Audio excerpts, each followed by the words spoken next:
Something powerful is already happening. Over 200 content creators sitting together, aligning, questioning. Deciding what Africa's digital future should actually look like. Because this isn't just about content anymore. It's about direction.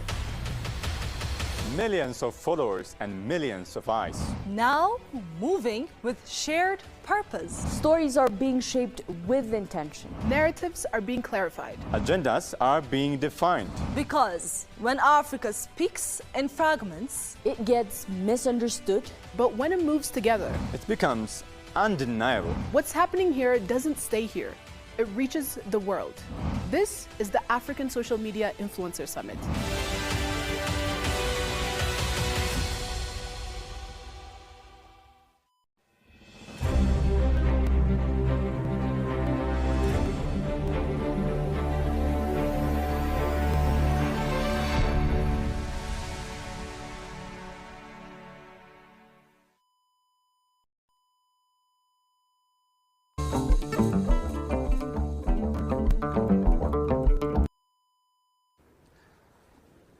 African Social Media Influencer Summit has just been conducted in the beautiful city of Addis Ababa. The summit was kicked off yesterday with influencers' visit of so many iconic places in the beautiful city of Addis Ababa, such as Ethiopian Artificial Intelligence Institute, Adwa Victory Memorial Museum, Addis Ababa International Convention Center, Sport Park, Arada Park, and many other iconic places in the diplomatic capital of the continent, Addis Ababa. So today the summit has continued, and the summit this morning was kicked off with the opening speech of organizers. As we know, the African Social Media Influencer Summit, ASMIS 2026, was organized by Pulse of Africa and AGA Tech Enterprise. Both organizations are Pan-African organizations aspiring to be the voice of Africa. And the manager of AGA Tech Enterprise, Gameda Olana, and CEO of Pulse of Africa, Saifa Derve, made powerful and insightful speech this morning, and we have been discussing on their speech, and we have been making some sort of analysis on their speech. And following their speech was a panel discussion held, and that panel discussion really focused on artificial intelligence and content creation. We'll continue this discussion later, and now let us take our audience to Adwa Victory Memorial Museum, where the second panel discussion is going to be conducted. We begin, I want to implore all of you guys to do something very, very important right now. I need everybody to get on their phones, go on YouTube, and subscribe to the POA English channel and the POA Arabic channel. Done? Done? Say A if it's done. This next panel is about a powerful idea, branding Africa. Who tells Africa's story and how is it told? There is a saying in Amharic I love very much.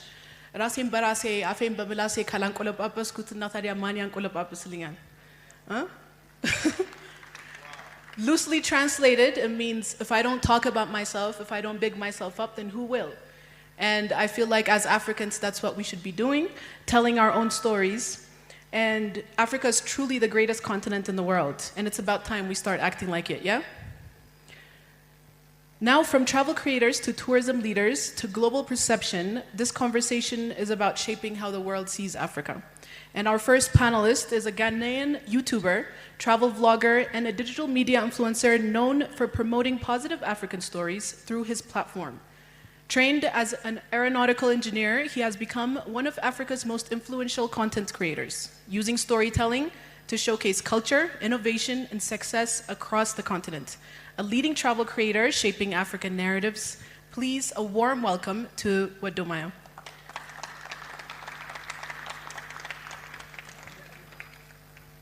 A warmer welcome. Thank you.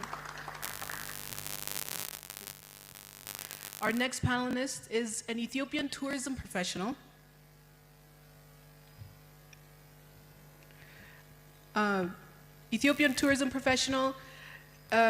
He is a professional cultural advocate who has worked to promote Ethiopia's tourism sector. heritage and travel experiences. His work focuses on showcasing the country's historical sites, cultural diversity, and growing potential as a destination for local and international travelers. He is a representative of the Ministry of Tourism. Please welcome to the stage Tedros Derebo.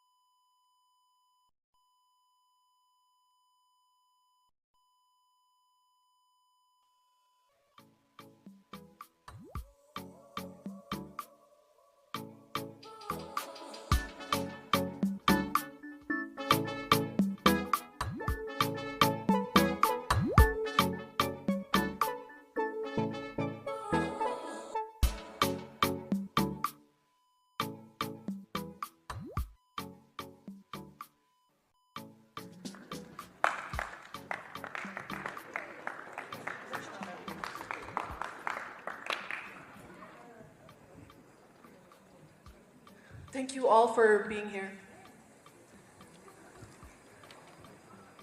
I want to start by saying many people still discover countries through stereotypes online about Africa. How can creators challenge those perceptions authentically?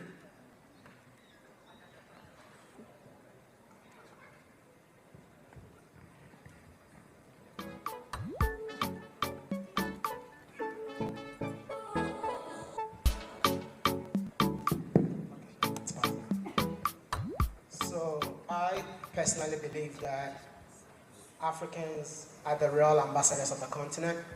And if you're looking for anyone to tackle stereotypes, you don't need to wait for somebody to come and tell your stories for you.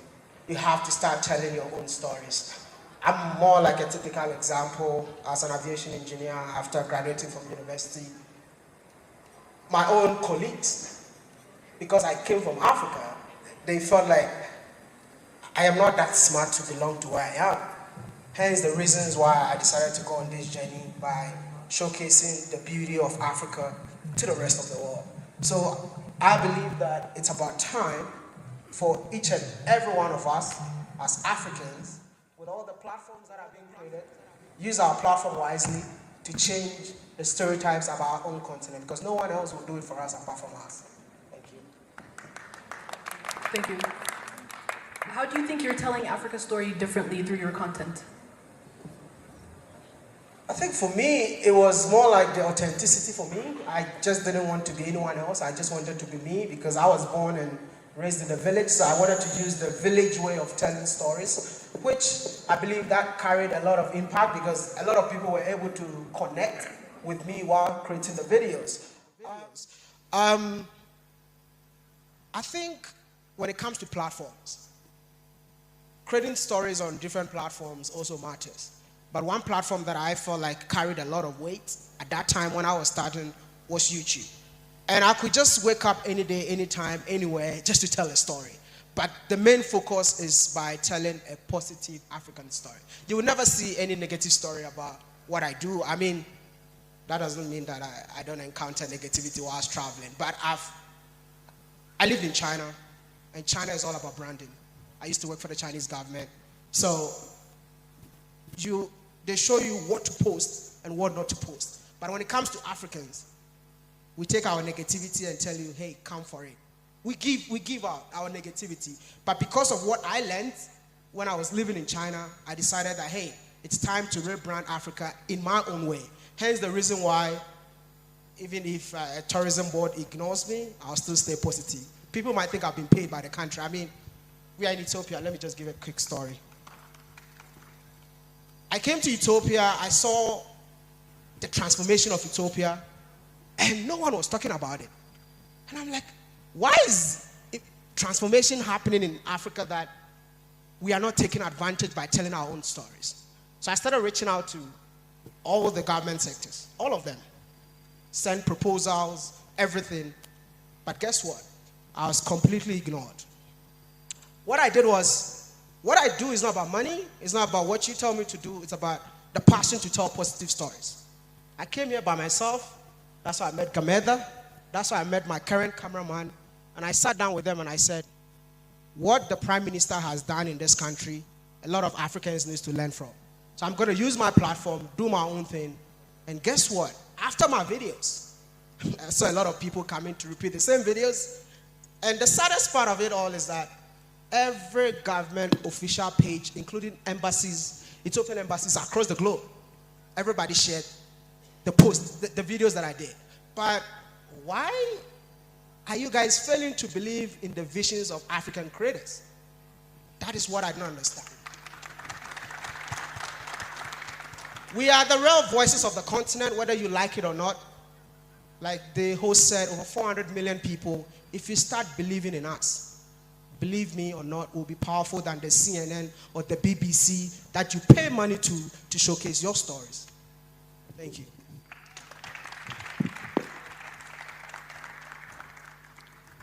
This question is to Haseit. In global competitions and international spaces, how important is it to stay authentic to your culture and true to yourself?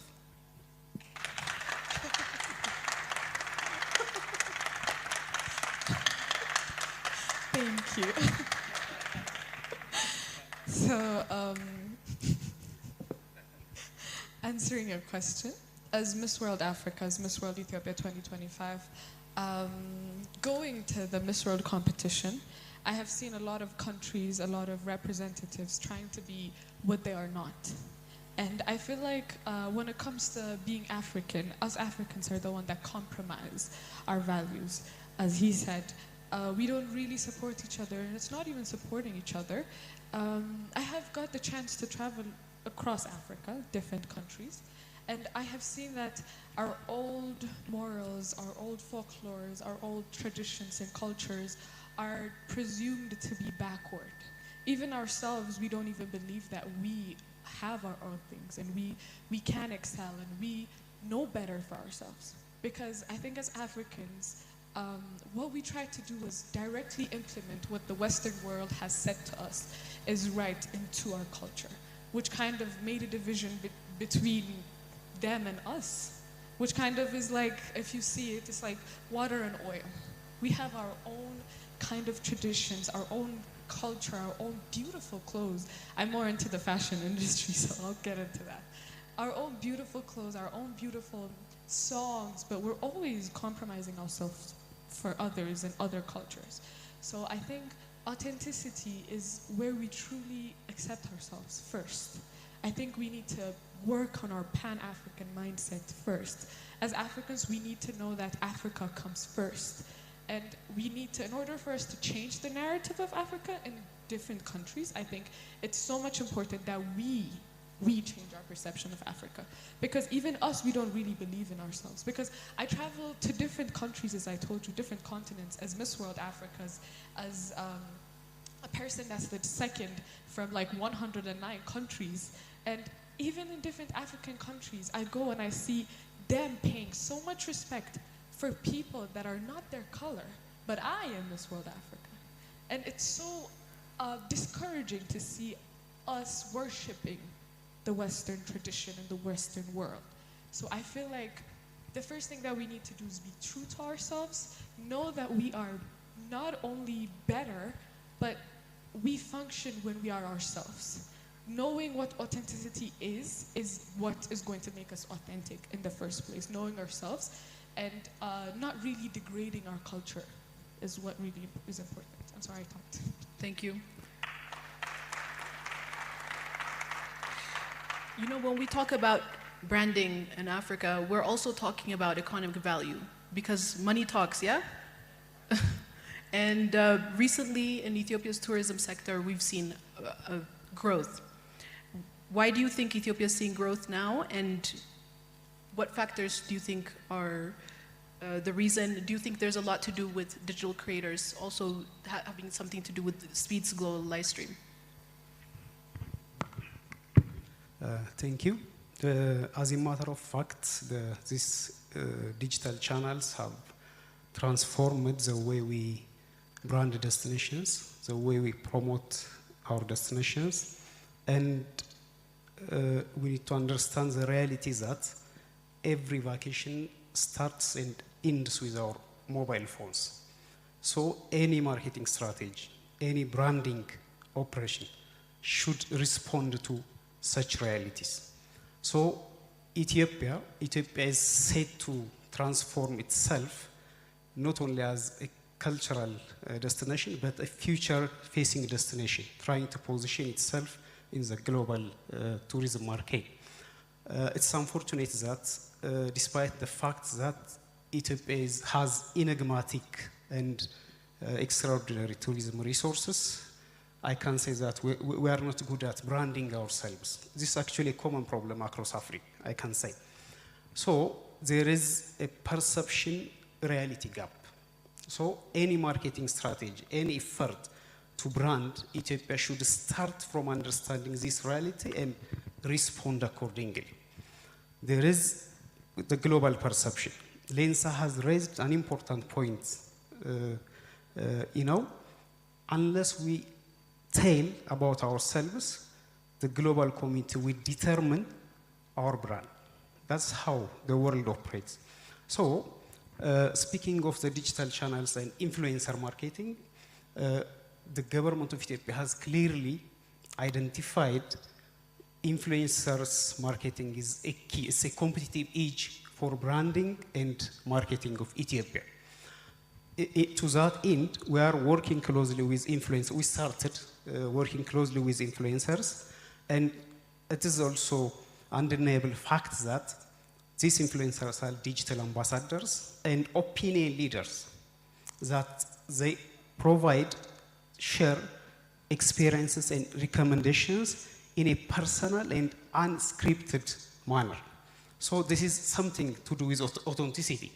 What we are doing now is trying to enhance our visibility, embedding online digital presence and creating partnerships with influencers. The Ministry of Tourism has started, encouraging activities, especially in terms of using influencers, not only local influencers, but continental and international influencers. But a lot has to be done because Africa generally is not branded.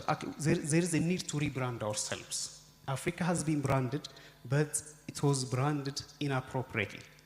So we need to rebrand Africa. Rebranding Africa, and specifically Ethiopia, requires, a shift.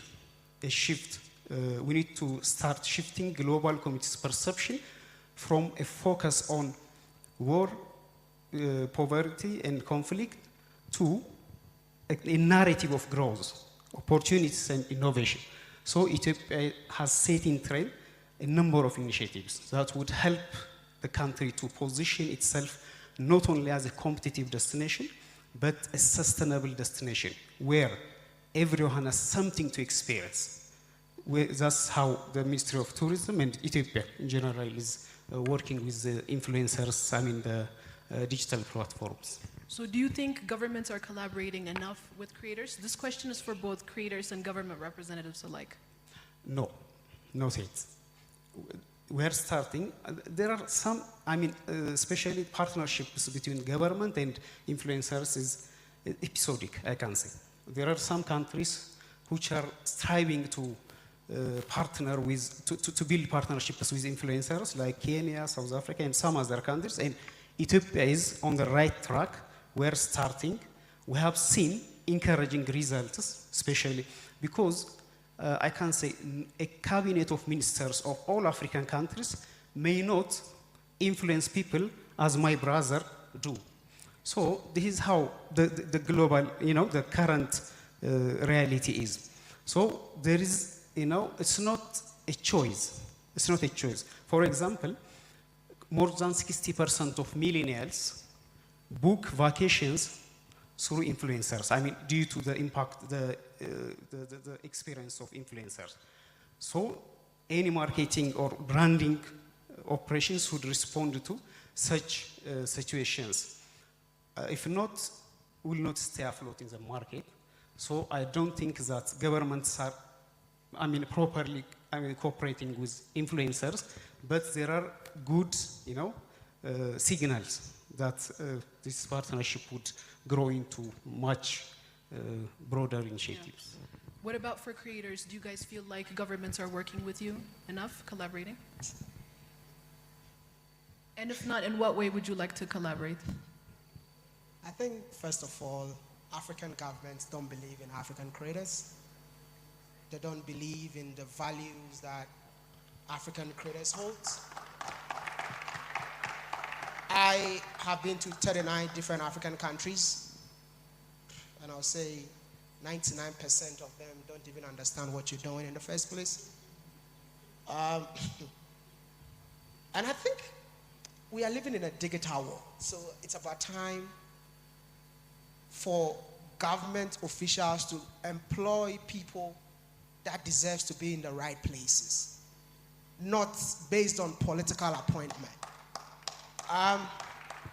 Because I feel like if you have a tourism minister, the tourism minister should be enthusiastic about tourism. You sit down with a tourism minister and she can't even understand what you're saying. Which I believe that has been a major problem for African creators. I mean, there are a lot of African creators in the room. I don't know if there's anyone that your government has support. Maybe you can stand up and wave your hands like. See, there's a Ugandan creator in this room, 2 Ugandan creators in this room, that for me, when I hear the name Uganda, they are the 2 people that comes to mind. But when we came to this conference, I sat down, start talking to them, like, oh, how's the government of your country, supporting what you do? They don't even exist. But when I hear Uganda, that's the first name that comes into my mind. So I am just sitting in this room, pleading. I think I wish I can record this myself. Pleading with all African governments, we are the new voice. Whether you like it or not, the creator in your country is the new voice of your country, not the media that you pay more money to be on. Because I have seen a lot of tourism boards spend millions of dollars just to appear on the Western media for two minutes. But you're giving them everlasting content, yet they don't even believe in what you're doing. So I am just here to say that, can we start, in as much as we are trying to change the negative narrative, can we start changing that narrative too? Yeah, that's a good point. But haven't we seen a global shift recently, especially in African leaders, where governments are being more supportive of digital creators? I think there's a shift. No, we are getting there, but there's more room for This is a start, improvement. no? Yeah, this is the start. A big shout out to the president of Rwanda. Recently, he championed TikTok has been paid in Rwanda. So Rwanda is the only country in Africa that is being paid on TikTok. I believe that in Ethiopia, YouTube is not monetized. You guys have over 120 million people. Just imagine what's going to happen if YouTube get monetized in the country. But it takes a bold step by the government to get it done. So I don't know if we have Ethiopian influencers in here. We have Ethiopian influencers in here. It's about time for you all to come together, speak with one voice. Unity is power. Stop trying to be like, I'm the biggest creator in the room, and at the end of the day, you try to be all by yourself. No one cares. I don't care about the numbers that you have. I only care about what can we do together when we meet. If you have we have the power to change so many things, and this is why this particular event means a lot to me. We have the power. If we put our numbers together, if we put our thoughts together, we can change a lot of things. Never underrate yourself. Never. Listen, I'm sorry. Let me give you a typical example of how powerful your platform is. Ghana was not visa-free for Africans coming to Ghana. I once had opportunity to speak to my president when he was opposition, and I had only one question. Why are you calling Ghana the gateway to Africa, and Africans need to apply for visa to come to Ghana? That's the first time I met him. He said, when I become president, I'll fix it. The day he became president, I went to him, put the camera on him. You are now the president. Why is Ghana not visa-free for Africans? And guess what? On the 25th of May, if you're an African and you are coming to Ghana, you don't need visa to come to Ghana. That is the power of your voices, and I'm here to tell you that start using it wisely. Thank you. Thank you. I want to ask, what kind of content do you think shifts these negative perceptions about Africa? Well, I'm not as big as a content creator as all of you here, but I have my content. You all have your content. Before I speak, I just want to say, truly, thank you so much for coming here, for showing up, for coming to ASMIS, for coming to Ethiopia to actually collaborate with different African creators to show who we are, to narrate our stories by ourselves. Thank you so much for every single content creator, influencer, anyone that has actually contributed to this, because we are actually trying, and that's the very first step. So when it comes to what kind of contents, I believe that everyone in here have their different contents that they make. Some make comedy content, some make travel content, some make educational content. So I urge you to actually put little bits and pieces of what actually Africa looks like, or what you want your country to be portrayed as, or maybe just what you think people don't know about your country. You have to change. Because I'm not going to say, oh, change your whole content into making Africa great again. That's not what it is, but always put the little efforts into what you make to make it great again. So I think, as we all said in this panel, we have to narrate our stories by ourselves. We're the best storytellers for ourselves. So you don't actually have to make that your content, but in whatever content that you're making, try to incorporate our greatness into it. That's what I want. What challenges do you face when you're showcasing Africa, usually on your content? Wow. I don't think I will finish the challenges if I start, but I'll just give you a brief. Sure. You might be arrested trying to showcase the city of Africa to the rest of Africans, because Africans believe that if you really want to showcase Africa, you need to go see the animals. Yeah, you need to go to the safaris. That means you are showcasing Africa. But some of us, our content were more of showcasing the beauty of cities. I have been arrested for doing that. I've been deported from a country for doing that. I was mobbed by being called a terrorist for just showcasing the beauty of Africa.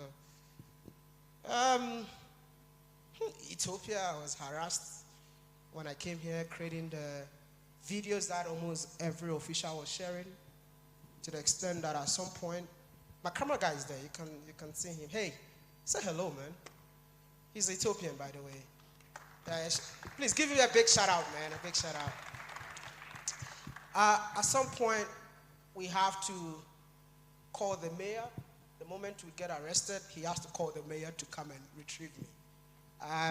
This is the challenges, and also the borders. I've been slapped at the border for just trying to cross from one country to another.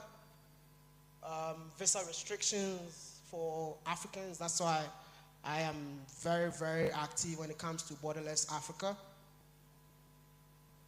I just can't stop talking about challenges, but I'm just saying that all these challenges enable you to tell the stories better, because life without challenges is definitely boring. Thank you.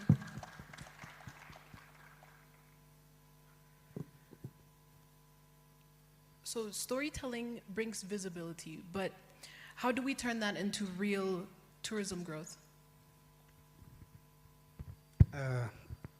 Yeah, tourism is about perceptions. I mean, of course, branding is not only connected to perceptions. It should be something that should be experienced, but perception matters. So any branding and positioning activities, are targeted to change the perceptions positively. So stories, when especially in the digital platforms, stories spark interest and drive bookings.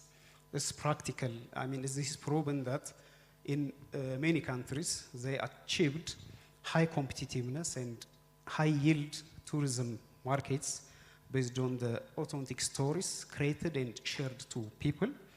On one hand, its accessibility, the overall reach is quite significant. On the other, you may have a number of traditional media or traditional advertising mechanisms, but they couldn't be as effective as this influencers marketing activities. So storytelling, inspires people. Storytelling, especially in a way that it's done in authentic manner, would enable people to book, to select the destinations, to go to be inspired to visit and experience. So from researching, discovery to experiencing and sharing their experiences could all impact the overall tourist activities. And when tourists, the volume of tourists increase, that has a direct impact on tourism receipts. But this is not always the case, because there are countries that host a great number of tourists but get smaller amount of money. Ethiopia, as a strategy, what we are pursuing is targeting high yield markets. So storytelling has direct impact on the travelers' decision making and the overall perception of a destination's identity. Do you think Africa is undermarketed or misrepresented? Both. I feel like from what we have said, it is very clear that Africa is undermarketed and very misrepresented.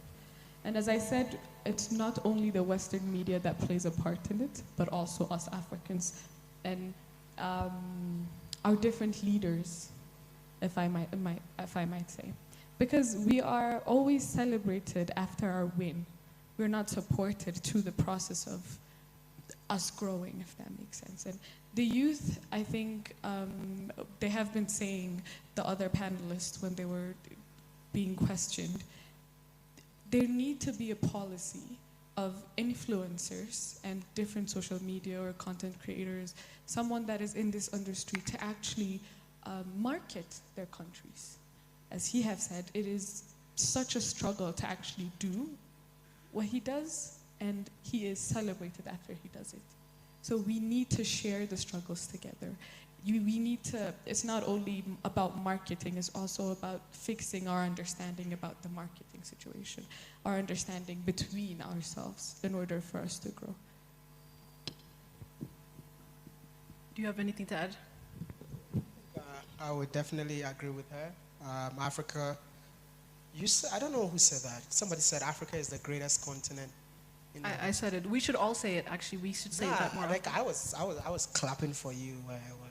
So can we all say, like, Africa is the greatest continent in the entire world?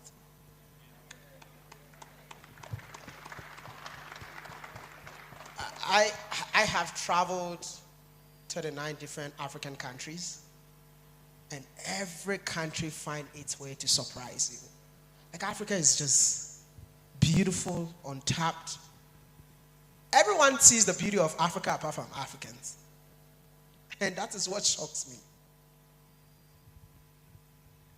I just want to know, if you have booked a vacation in Dubai, please cancel it. If I just want to tell you that if you have booked a vacation to Paris, please cancel it. Choose Botswana as a holiday destination. Choose Ethiopia as a holiday destination.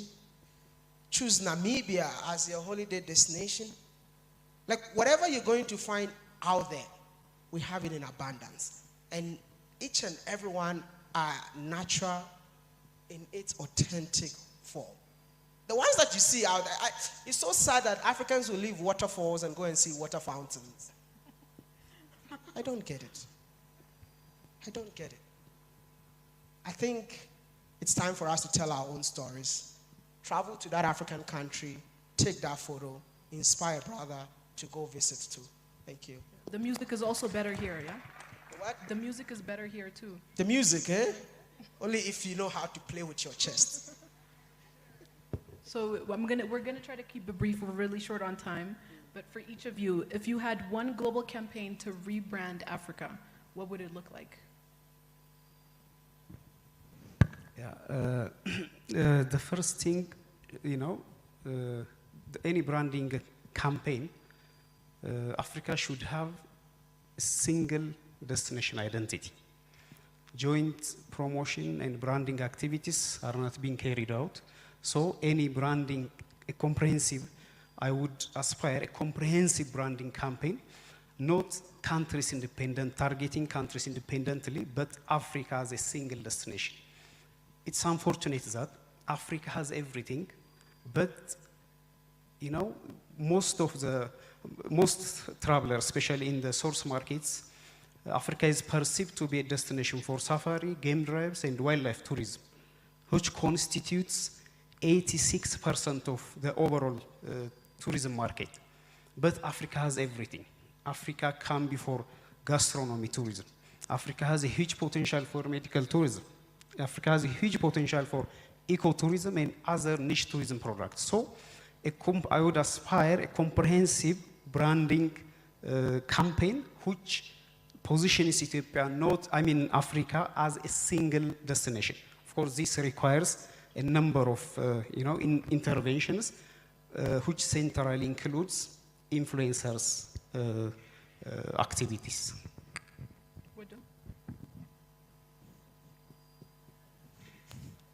That was such a good answer. I was just digesting that because that is very true.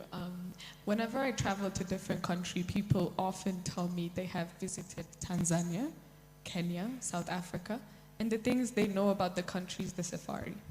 I have also got the opportunity to go and see the safari, but we are more than that.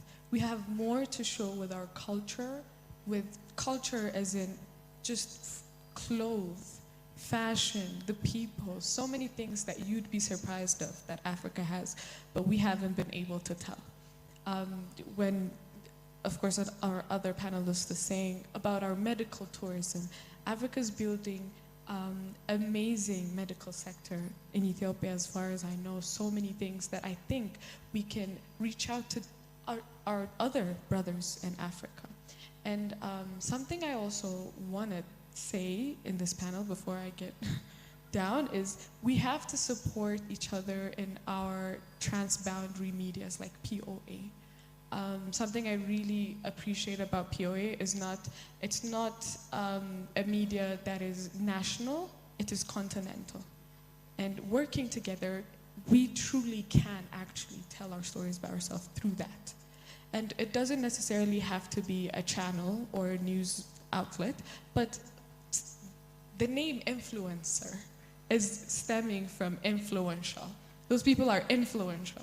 Those people are talked about, those people are seen, those people can touch people's lives. So I think we have to influence through our influencers, give the youth a chance. To different African governments, I believe that we need to give our youth a chance. We need to incorporate the youth energy into our different sectors, into not only tourism I'm talking about. So giving that and doing that is also not only going to grow us, but is also going to build the future Africa, because we are the future. You cannot just like put us aside and do everything by yourself. So I believe that the rebranding of Africa is going to be done by the youth, and it should incorporate the youth with it. Thank you. I'm so glad our moderator is coming from POA. So I just want to say that for a biggest campaign that I will ever do is POA, making sure that every African creator in this room finds a way to share a positive story about their country every single day. And while doing that, government of various sectors will make them ambassadors of their countries. You will see how the African stereotype narrative will start shifting. I'm so glad the PM has this initiative, but if this initiative will transform the continent, it depends on the creators that you're seeing in this room. And it's about time to support them in any way. I'm not talking about myself, but I believe some of them need funding. I believe some of them need equipment to tell the stories better. Don't look further. Look for them. And the story will never be the same. Thank you.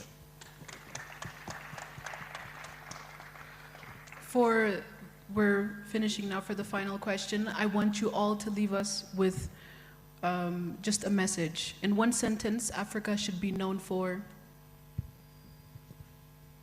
In one sentence, Africa should be known for.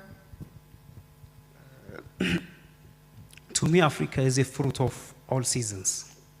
Every traveler can find something to experience, which is authentic and soulful. So Africa is a fruit of all seasons where an assortment of different tourism products are stored. The fruit of a nation. Just one simple message. Africa should be borderless. Should be what? Borderless. Borderless. I mean, it's time for us to move from one country to another. So a borderless Africa will be a game changer for the continent. Thank you. I believe Africa should be known for her children that are fighting for her. And I believe that we, as Ethiopians, as Africans, should fight for, everything is not given, and we have to earn what has been said about us. We have to earn the change. And I believe Africa should be known for her children. Africa should be known for the fight that she is doing. Africa should be known for her youth that are trying to build a better Africa for themselves and for the other generation coming. Thank you, Hasid. What a time to be alive and what a time to be an African, huh? Before I give a farewell to the panelists, I want to invite anyone who, 2 or 3 questions, yeah, immediately. Could we give a mic?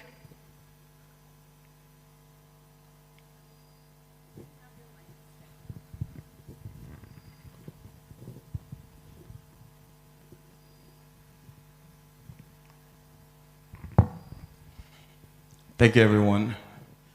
I'm Kevin Black, and I'm from Nigeria, a satiric comedian. I make content on our politics, especially the ills, and how to promote a better Africa politically. So I've heard you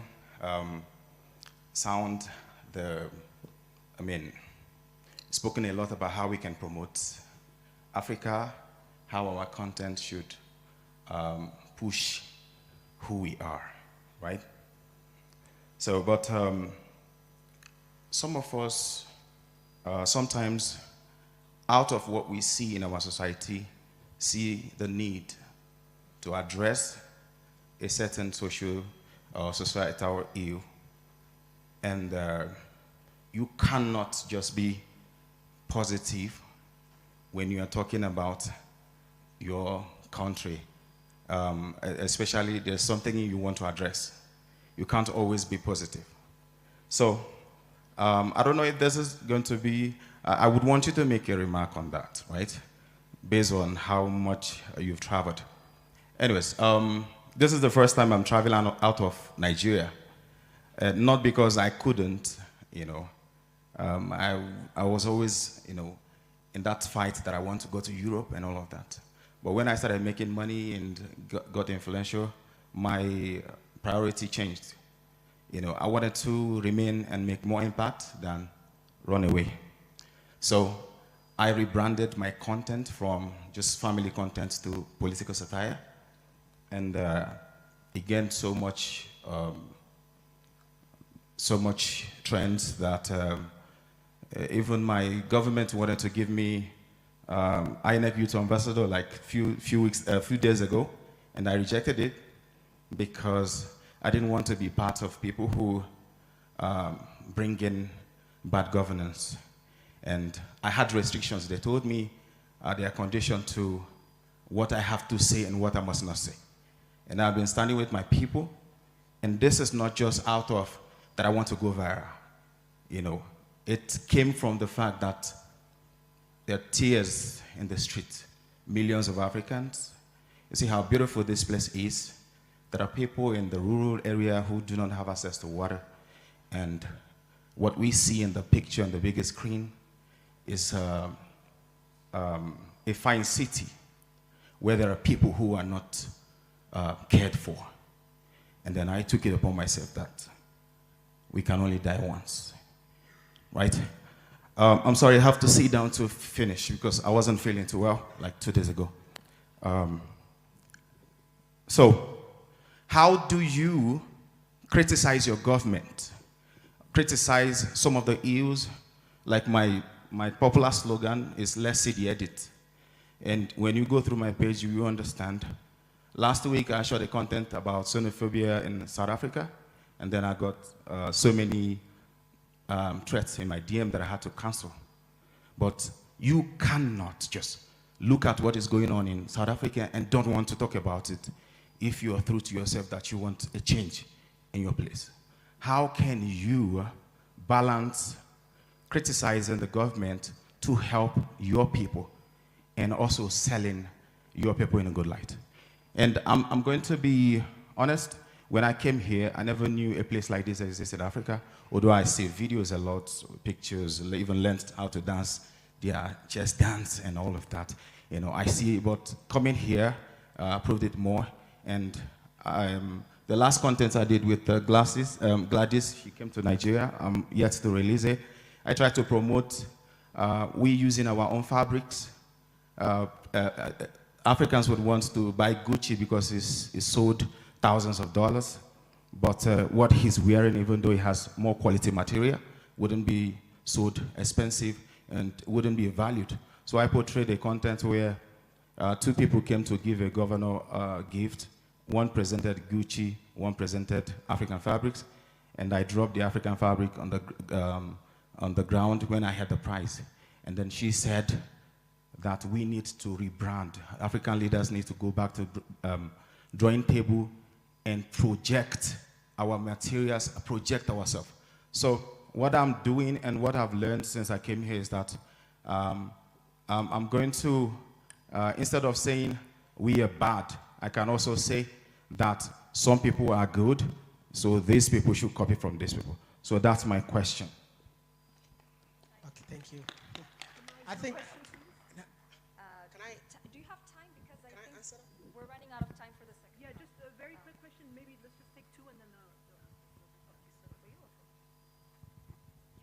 you can ask your question first and then maybe the answer. Just very quickly. All right, my name is Mazi Akwaka. I'm from Nigeria. My question is very simple. My question is, how are we going to sell a market that is not sellable? Yes. Can you elaborate more what you mean by that? Okay, just for example, I came to Ethiopia and I saw that the Ethiopia city, the Addis Ababa, is sellable. And where we're coming from, what am I going to sell? Thank you. Yes. What will someone who is coming from Uganda, who is not even allowed to use Facebook, say? What would the person sell? So you see? I think Governor Amunike, the moment I met you, I told you one thing, if you remember or recall, that what you're doing is incredible. I believe in not going viral, but creating content to make a change. And that is what you are doing. We all have to play a role in our own way to make a change from our own surroundings. I have decided that, hey, Africa is full of so many negativities. Can I go a route by showcasing the positive aspect of Africa? And that's what I'm doing. Now, you have seen a problem in our government sector, and you're using your social media platform to change it. That is what we need. He is saying that, like, we can come from a country where nothing is sellable. No. I wish you've lived out of Africa before. The things that there are no value, but they find a way to rebrand it and sell it to us, and we buy it. It's all boils down to our mindset. I think she repeated that here. Just your surroundings. You can find something positive to sell, and people will be amazed about what you're selling, even though you think it's not sellable. And I think she was in Nigeria. Stand up, let them see you.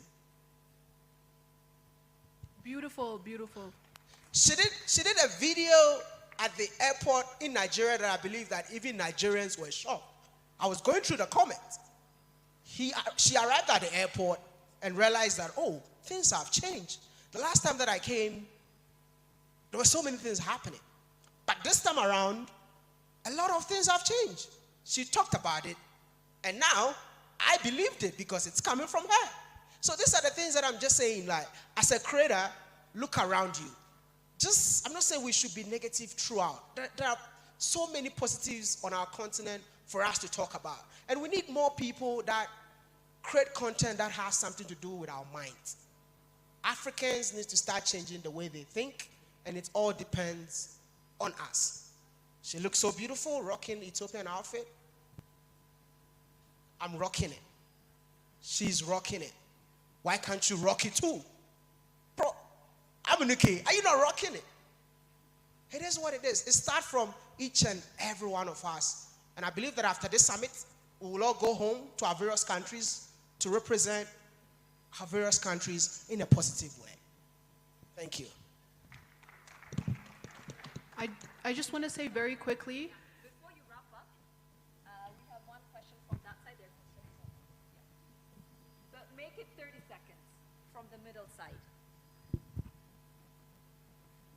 Make it so short. We haven't heard from the middle row, so we'd like to quickly hear what you have to say. Thank you for the chance. My name is Mohammed Ismail. I'm known as Hamoudi. I'm a proud African and Ethiopian, so I'm one of Ethiopia's representatives in here. First of all, I want to say welcome to the African content creators, because literally this is Africa right now. We're seeing everywhere, different people, different culture, and it's so beautiful. We're proud to have you here. I want to say thank you for what have been said in the discussion, and to our Ministry of Tourism. As an Ethiopian, I want to say, as Mr. said, we don't have to focus on the numbers, rather on the influence and the potential we have. Myself, I'm a multilingual content creator. I speak 4 languages, plus I'm learning my 5th. Now, just because my number is not in millions, it does not mean I cannot influence. I am one of the main influencers for the Ethiopians who come from Saudi. I was in Saudi Arabia, I brought the culture here, but I am showing people in Saudi that we have a beautiful country. Just like that, we need the potential and the help of our Ministry of Tourism so that we can show the real Africa. To me, my question is, how are you planning to work with us youngsters and also the adults? And my last question, in short, you all seen the famous American streamer. He came all the way to Africa and made a stream tour, right? We don't need people to come from another continent to show us our continent, right? It's like, really, it's like a guest coming to your house and helping your mom clean the room. Like, it doesn't make sense. You have to clean your own house, show your own neighborhood, show your own people by yourself using your language, your culture. We welcome guests to our country, but we need to show our own culture ourselves. So we should work together in here, and thank you so much for this opportunity, and welcome to everyone. Welcome to Ethiopia. Thank you.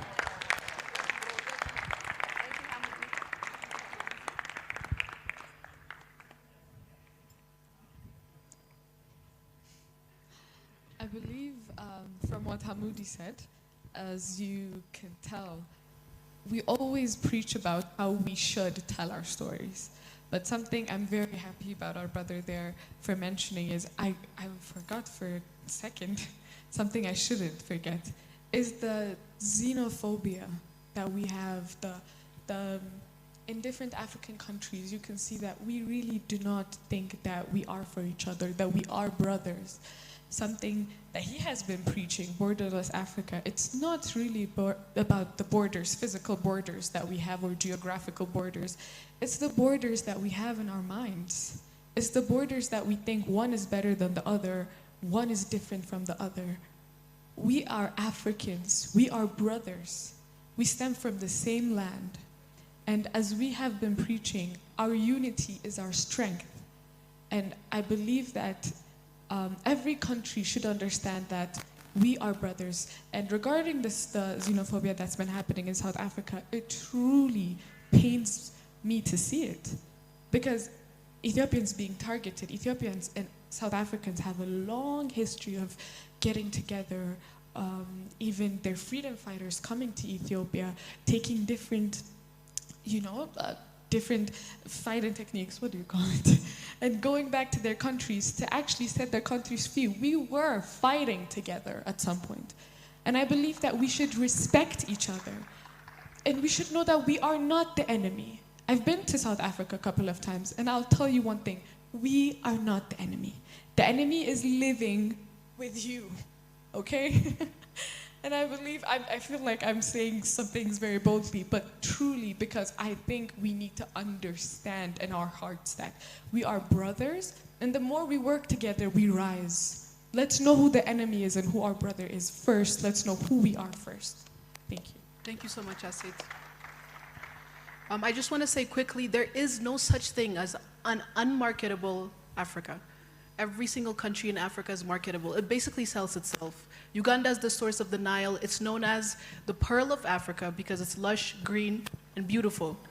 It's known for a lot of things. As content creators, I think it's your job to find the story, to find what makes something, you could make content out of anything, right? So that's up to you to find what is marketable about Africa country, yes? But thank you so much for this discussion. I hope we keep having these Pan-African discussions. We'll move on to the third panel. Thank you so much to our panelists.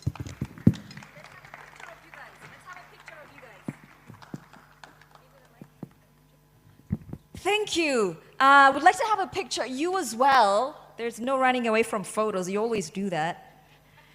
All right, let's see that smile. That was a very interesting discussion full of wisdom.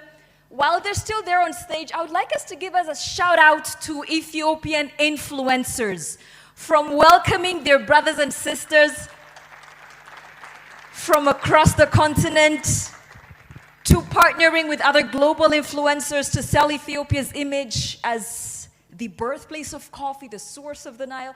They have been wonderful. We're going to take pictures now. Thank you all so much. And while we're at it, I'd like to give a shout out to all of our sponsors. Thank you to the Commercial Bank of Ethiopia, the Ministry of Tourism, the Addis Ababa Mayor's Office, Ethio Telecom, Addis Ababa Tourism Commission, Dashen Bank, Safaricom Ethiopia, and Ethiopian Airlines. Thank you to all of our sponsors. And thank you to our wonderful panel. Those were words with such wisdom. You guys mature beyond your age. That was wonderful. Thank you so much. We're now going to go to our third panel because we're rushing. Tonight, we have a dinner at Totot. Some people have already learned how to dance the Ethiopian dance. You're practicing again tonight. So tonight, we'll have a dinner at Totot. So we're going to rush through our last panel. So our last panel is about Agenda 2063 in action. Our moderator will be Raphael Williams. Raphael Williams is a prominent figure in Ghana civic space. He's widely recognized for his bold advocacy through the hashtag Fix the Country movement. He uses his platform to champion good governance, youth empowerment, accountability, and Pan-African unity. One thing I can say about him, we've learned from Wodemaya about bravery. These African influencers are beyond anything brave. Please welcome Raphael Williams.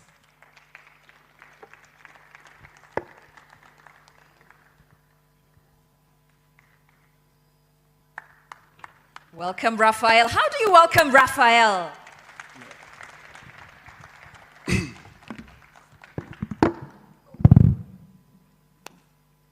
Sorry. Thank you. Before I start, as an advocate and a Pan-Africanist, I need to really heat the place up because it looks like the place is so dull right now. After we ate, everywhere is so down. And as an activist, I always chant with energy.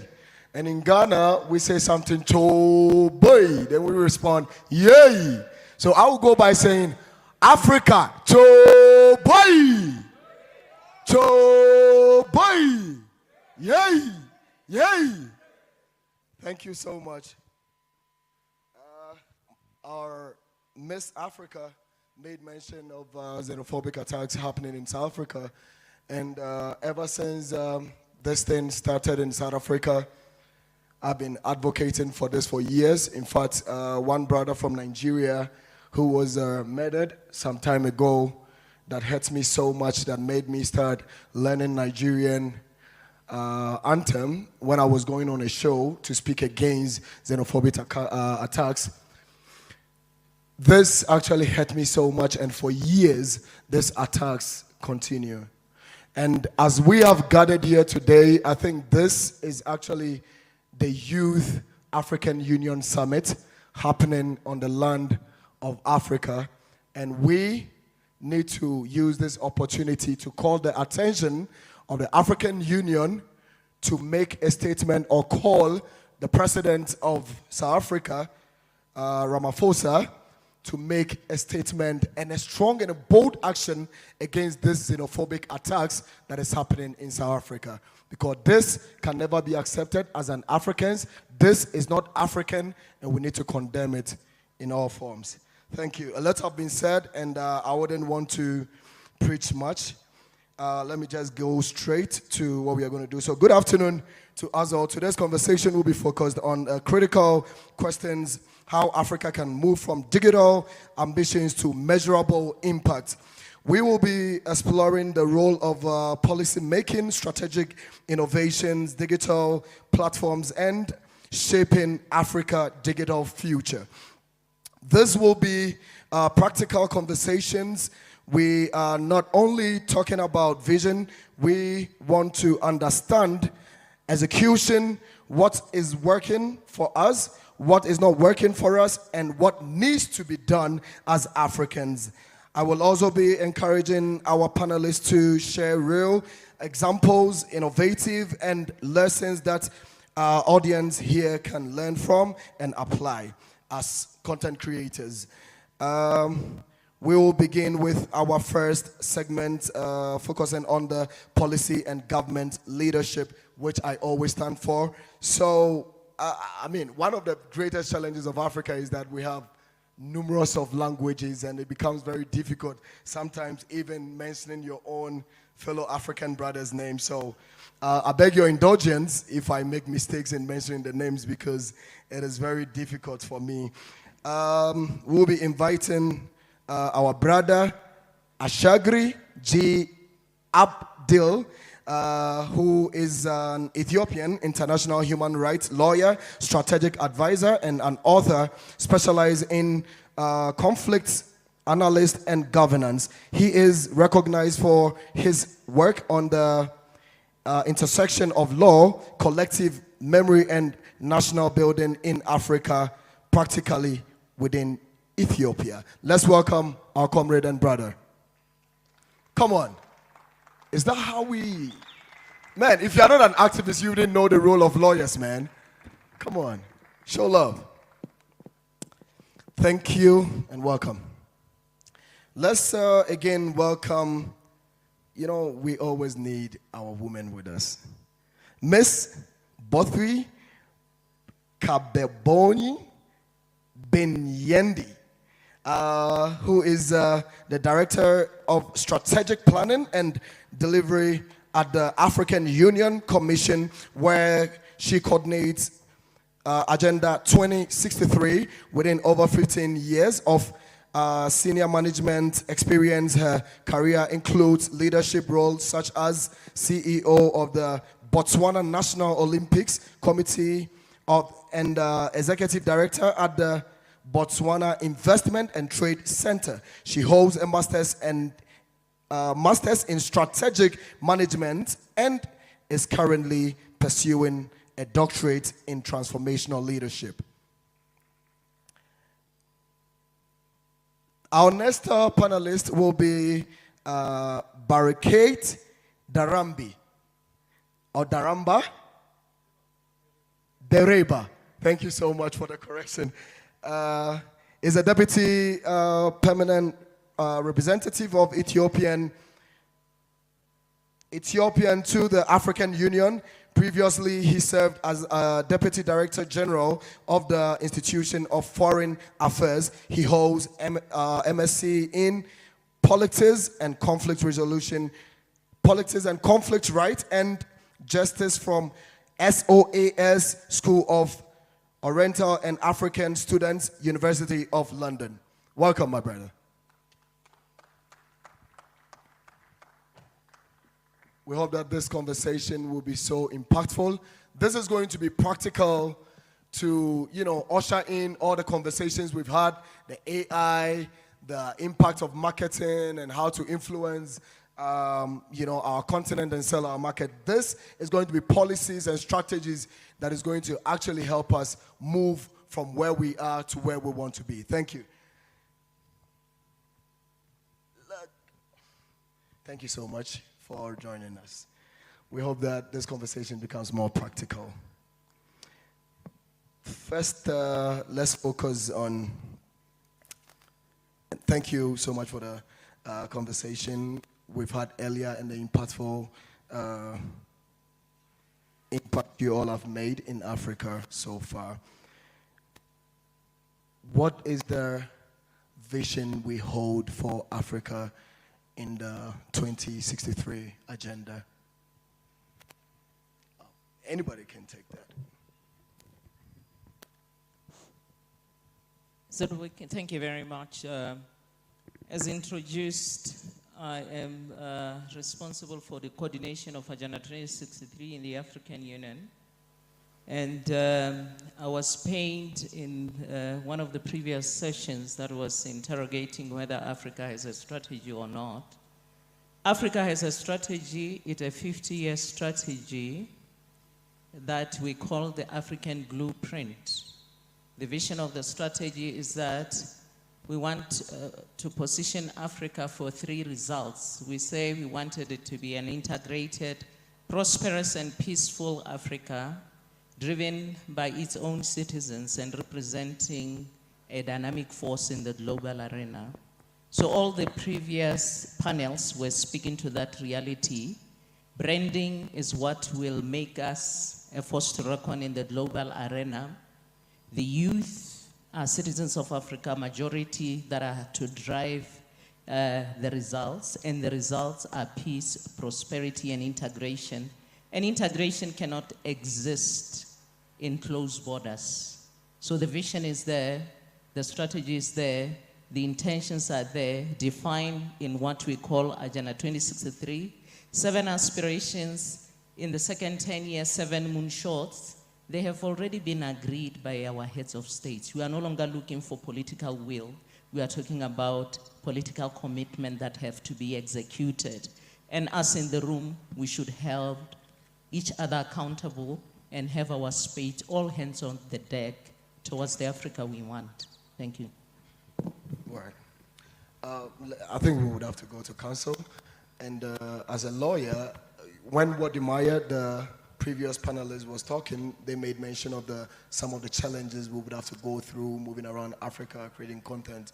As a legal person, what do you also make of these content creators, or what do you think that we can contribute in protecting some of these content creators within Africa when they find themselves in such challenges? Thank you very much. Just let me put one disclaimer. So I don't represent a government or an institution.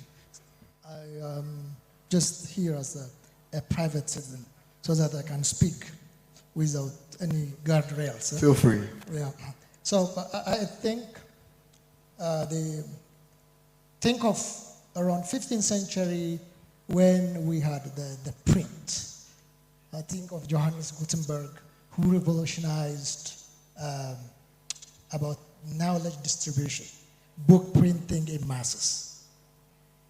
So for Africa, the content creators, these influencers are like that.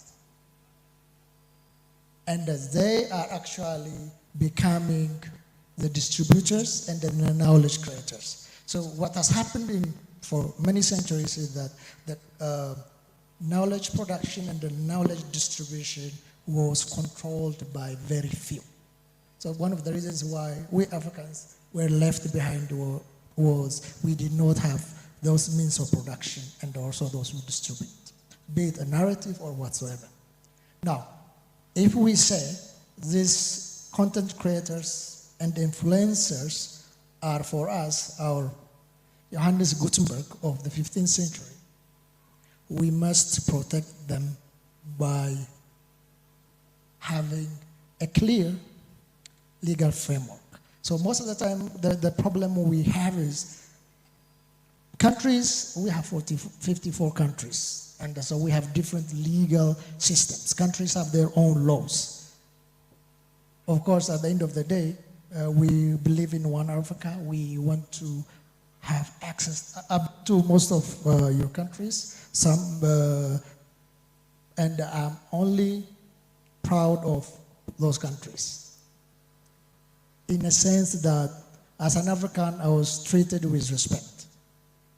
But I have also a responsibility in a sense that I have to know the laws, how to navigate borders. How do I need a visa? Do I need a yellow fever vaccine? There are many moving factors that we, especially the influencers, have to also know the dig. Having said that, we must have, of course, with the freedom of expression, you can't have content creators.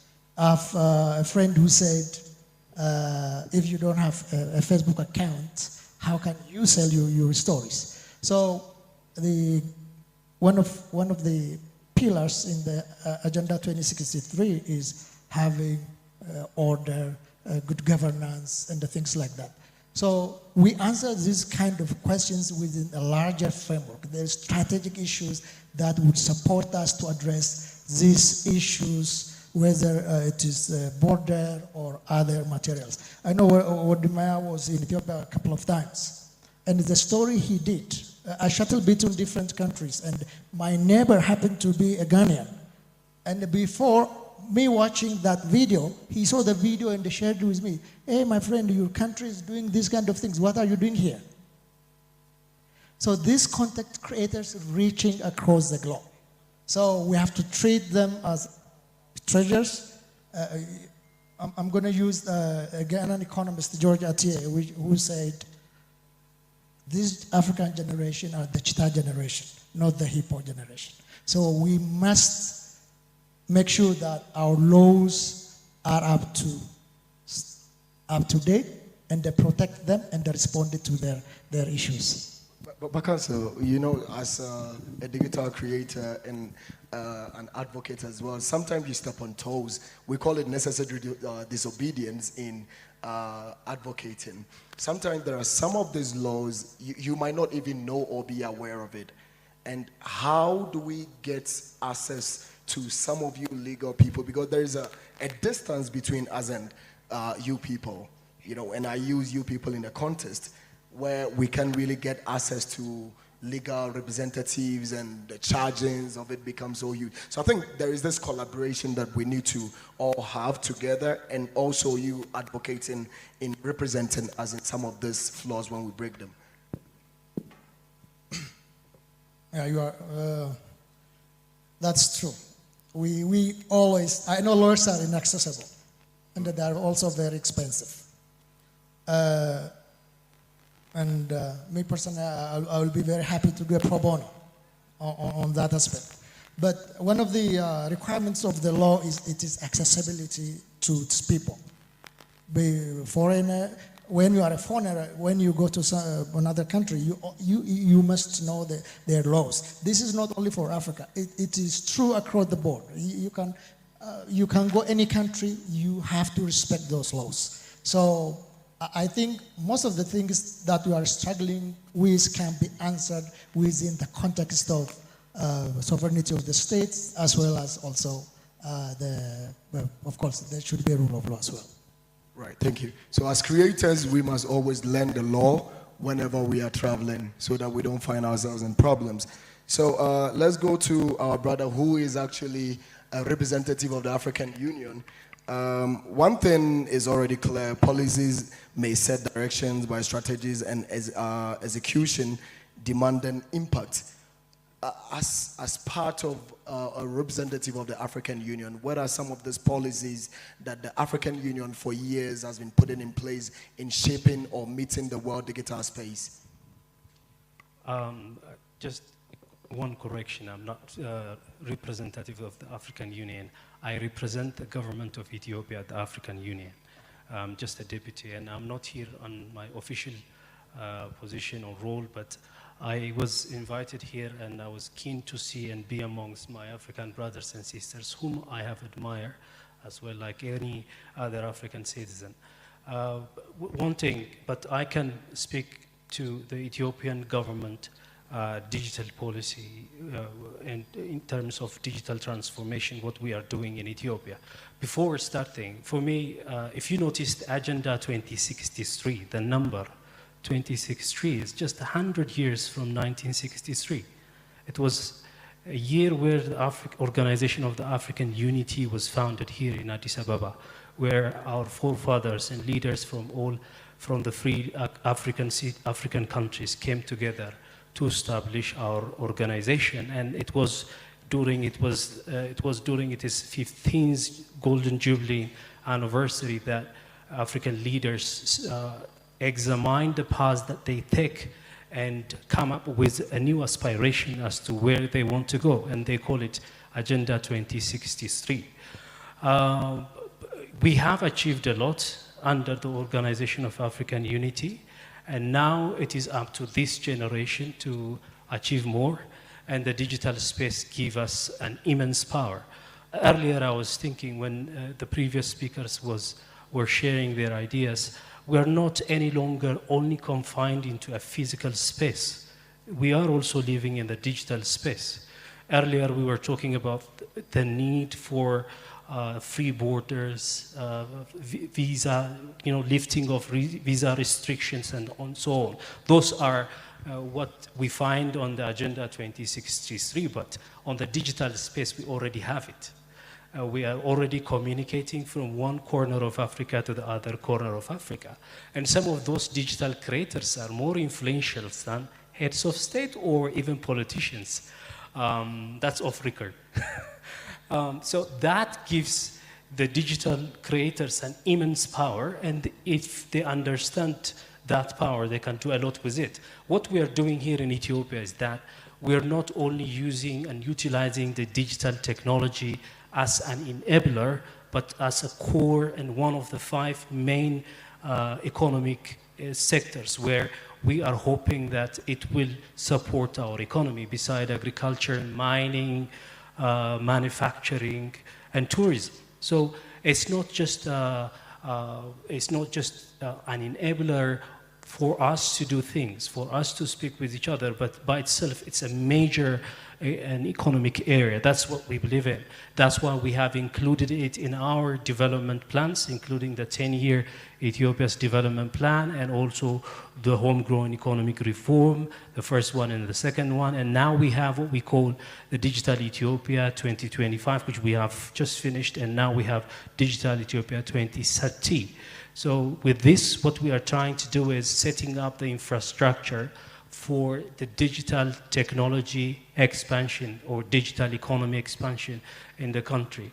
We have already started digitalizing some of our public services.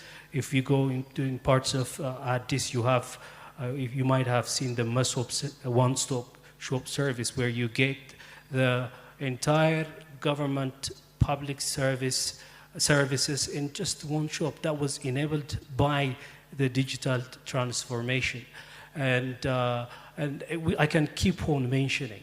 But within this, the digital creator's role is very immense. We are creating the foundation, the structure, and the infrastructure.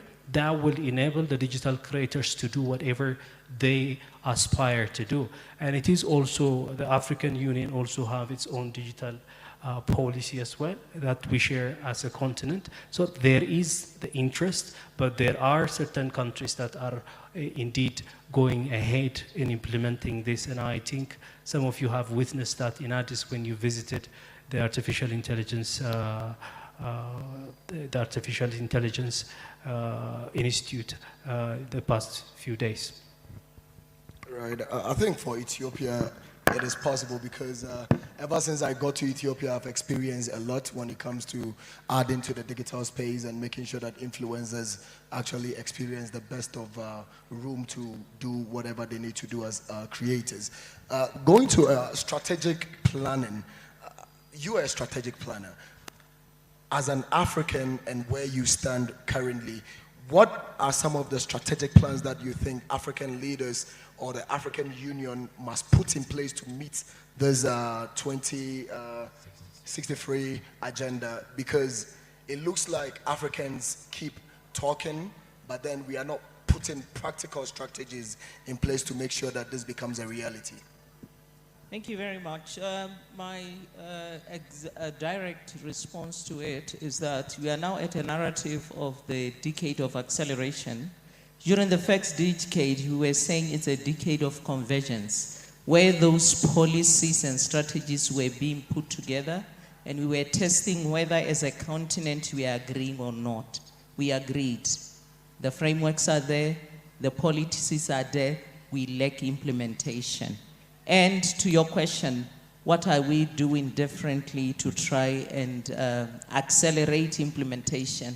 My brother has said it all, that the very digital transformation strategy of AU, the very intellectual property policy exists, but the uptake of member states is different. The very policy that we produced in the AU is the one that Rwanda is using. When I inquired in Botswana, every of those policies that enable our content creators in Botswana, they are still at draft level. They are still yet to be approved by Parliament. So you'd see that we cannot always be going back to the policy environment. Can we transition to the discipline of execution as Africa? Because even those who strategize against us, they depart on what we intend to do. And if it is sabotage, they sabotage us from there. So the policies are there. We are encouraging you as content creators that you are borderless. The physical borders for you to reach out to your president, for you to reach out to the AU chairperson is borderless. It would take me a week to knock his doors and 5 secretaries maybe to reach up to him, while it takes you one post to keep him awake at night. So let's leverage our physical space of being borderless, of having no physical constraints to push for implementation of policies. We say we are aligning the policies from AU, from UN, with national development plans. So success of our strategies is evident in the execution of our national development plans. My brother here talked about something very interesting, that we have no balance of sovereignty. We cannot have sovereignty and also have individualism at the same level. One must submit to the other. Do we want to hunt as a pack as Africa, or we are safeguarding our security to close borders against each other, to do whatever painful things we are doing to each other? So policies and frameworks are there. Implementation is happening at member states level, not in New York, not in Addis Ababa. Thank you. Thank you. So I think these are policies being strategized by the, policymakers. What do you advise that we as content creators, what will be our role to play in making sure that this becomes effective? So the Agenda 2063, the 50 years strategic framework, or the Africa we want, can be accelerated or delayed based on how states are implementing those dreams or those blueprints at the end of the day. But let me phrase this in the context of the youth, because for us in Africa, we have 60% of our population are under the age of 60. This is a lot. And for sub-Saharan Africa, it is 70% of our population is under the age of 30. And by 2030, 42% of the global south, the youth, it's African youth. So now I want to link the content creators to these dynamics. Most of the content creators are also urban-based, right? So most of them are urban-based. And for Africa, by 2050, the urban population will be doubled, which is going to be 1.2 billion people. Now, how can this young generation, especially the content creators, can play a major role into bringing those policies into action, into project execution? I think one of the things that we have to always remember, even though we have to tell good stories about Africa, is we have to also be honest about what are our limitations. So that means you should be allowed to criticize the bad deeds. You can't simply sugarcoat because somebody's paying or sponsoring. This includes corporate social responsibility as well. So you have to speak truth to power, be it corporate or governments. If you don't hold them to account, you are replacing the traditional media. I don't go to BBC. Most of the time, people go to the influencers that they follow. Because the thing that you do in Kumasi or Accra, we reach not only in Addis, they go to Brussels and New York.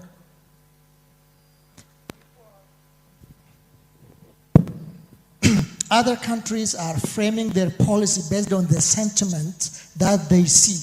They see the comments under the video that you are creating.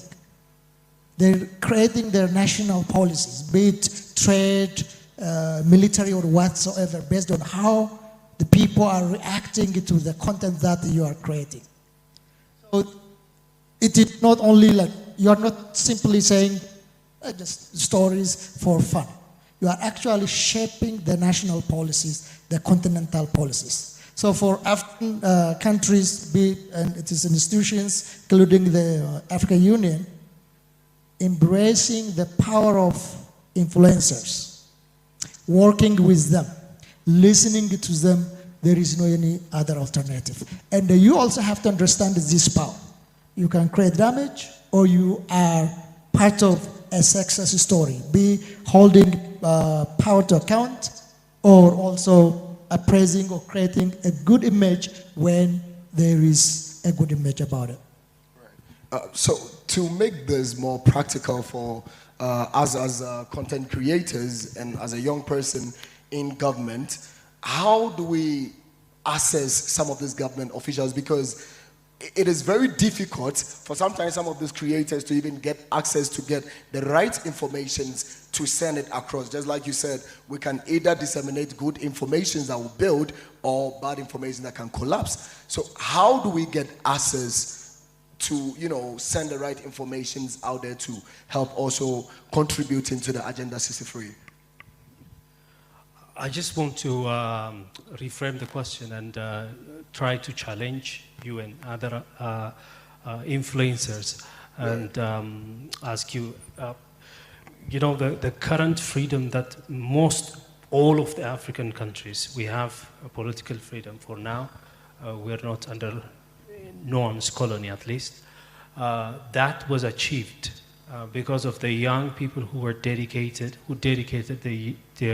their youth and their life in the past for the cause. Not to cut you, but I would have loved to ask this: are we really free as Africans, though?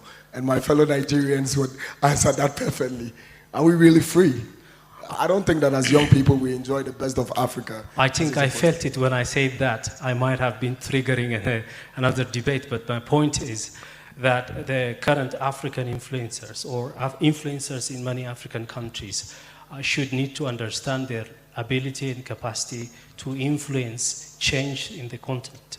The way the previous freedom fighters did in the guerrilla fight, they can now do it in the digital space by creating awareness and moving people and influencing government. So I don't think the power lies with the government or the power lies somewhere, but the power lies with our digital gadgets and ourselves. So we have to believe in our capacity to influence change, and with that we can bring a lot of things. I am saying this mainly in the context of the Agenda 2063, which is to see an integrated and prosperous and peaceful Africa. So to that end, what you are already doing, you coming here to Addis and showing Addis to the rest of Africa, the same with Wandemai and others, what you are already doing is contributing towards that integration, because integration will not happen without understanding. First, you have to know, you have to understand, and then you will act after that. But now, when you are in the dark, when you don't know about each other, when you don't know about the rest of your fellow Africans, countries' potential, you are not going to be motivated to go and visit them. So it is with knowledge, with understanding that integration starts. So for me, even now, we can start with that by promoting Africa the way we are doing, by promoting African countries to each other the way we are already doing. Intensifying this will contribute to the integrated Africa we aspire to see. I really have objections to that, because integrating Africa is not done by creators alone. When we met here, in fact, regardless of wherever we're coming from, I always say I'm an African, but I live in Ghana, right? But is it the reality? And like I said earlier and introduced, that we must make this conversation more practical. What is it that is stopping us as a continent? I call it country most of the time. We can have that space if leadership are not really integrating themselves. How do I move freely to Burkina right now as an influencer? How do I move to Mali? Recently, there was some insurgent in Mali that was killing a lot of people, which I think that if African Union is really not putting words together and only talking about strategies and have a practical, realistic solutions to some of these problems that would affect us positively as content creators, this can never be done. I think Doug have something to say with that. So this is a very tricky question. So I'm also partly a historian. So the place where you are, the stories you saw outside, I was the chief narrative creator for this museum. And I had the opportunity to meet some of your presidents, some of your football players. So the discussion about having one Africa is not new. You remember the Monrovia and the Casablanca group, how it starts and how we have come to this space. So integration requires a deliberate, conscious process whereby you understand each other's culture, language, legal system. Of course, we want one Africa, not only in terms of like going from one country to another country without a passport. We need the movement of people, service, and the goods. That is our dream, and it requires steps. I personally believe that as a continent, you say Africa is a country that is good on the positive aspect, but also if you remember, if you go to Western countries, they will tell you, if you speak, for example, let's say Amharic, do you speak African? Oh, did you go to Africa? For them, Africa is just one village, everybody is living in a hut. Do you guys have a cell phone in your country? So I'm not creating this happened to me. So as a continent, we have come way, and we always need a push factor as well. And we consider these new generations as push factors. That's why I borrowed economist George Atiyeh's word. This is a cheetah generation that can, be an accelerator to take Africa to the next step, not only in terms of free movement of people, free movement of goods or services. We actually want to see the Africa we want, the Agenda 2063, in terms of governance, in terms of economy, knowledge production. That can only happen by taking different steps, conscious decisions. So one of the things that you are good at is narrative power. So many people mention why someone is creating your narrative. What Africa is all about, I watched a couple of short clips. You see, even among ourselves, we share. You see, our friends wait for their husbands, how the Brazilians wait for husbands.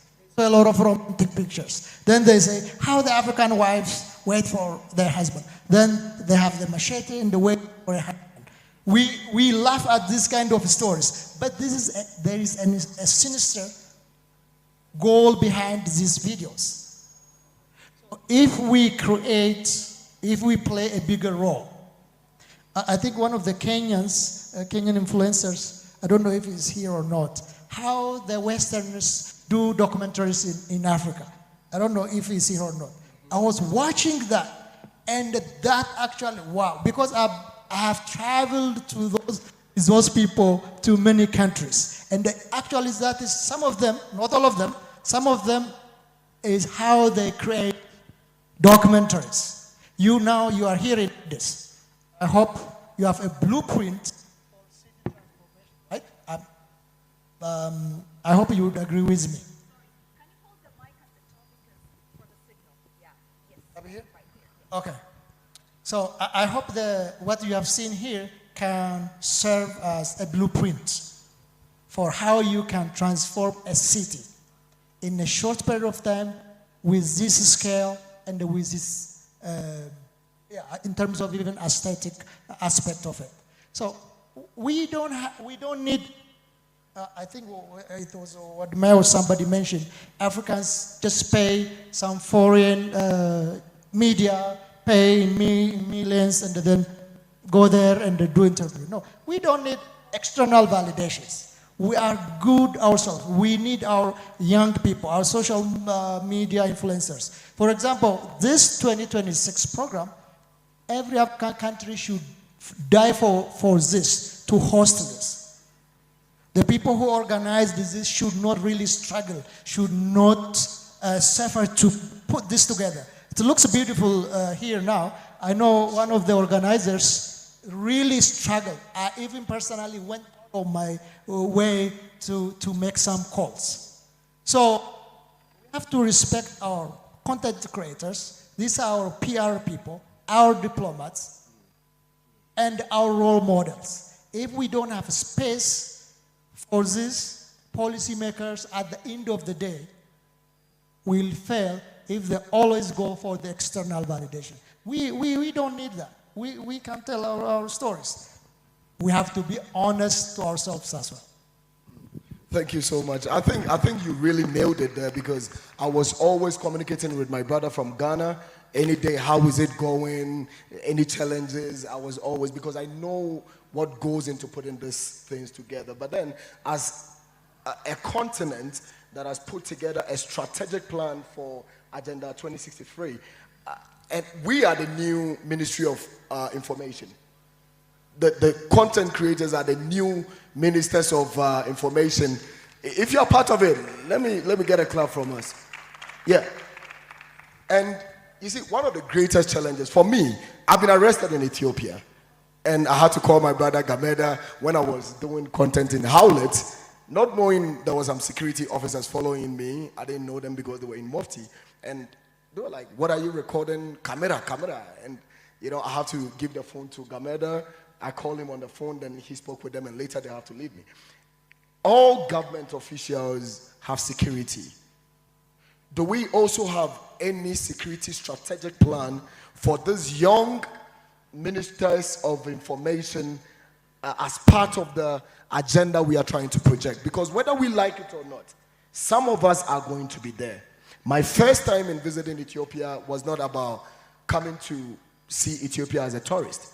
This year, I said to myself that I am actually going to travel around Africa to bring out the good things some governments are doing better. And I think it was the right decision I made visiting Ethiopia, because I saw a template that all African leaders can learn from. And regardless, there are still challenges attached to it. What are some of the strategic plans for security for some of these influencers when we travel around? Is it also part of it? Are we also going to integrate that as part of the strategic plans in protecting our content creators? Because we face a lot, and it needs to be part of it. If we are moving together that the world needs content creators, then we must be protected.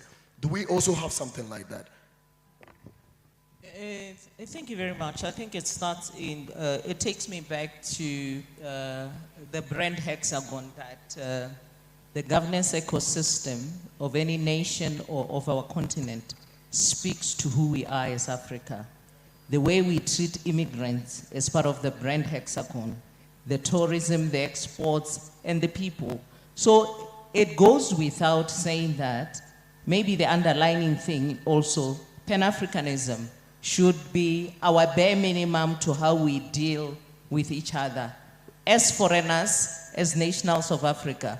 But also, if you look at the digital transformations strategy, it goes on to expand to the aspect of data governance and this, that. If somebody can confiscate your camera and claim you are a security threat, they will be looking for, now speaking, we are a sovereign nation, we know what the AU policy is saying, but the nation was at threat.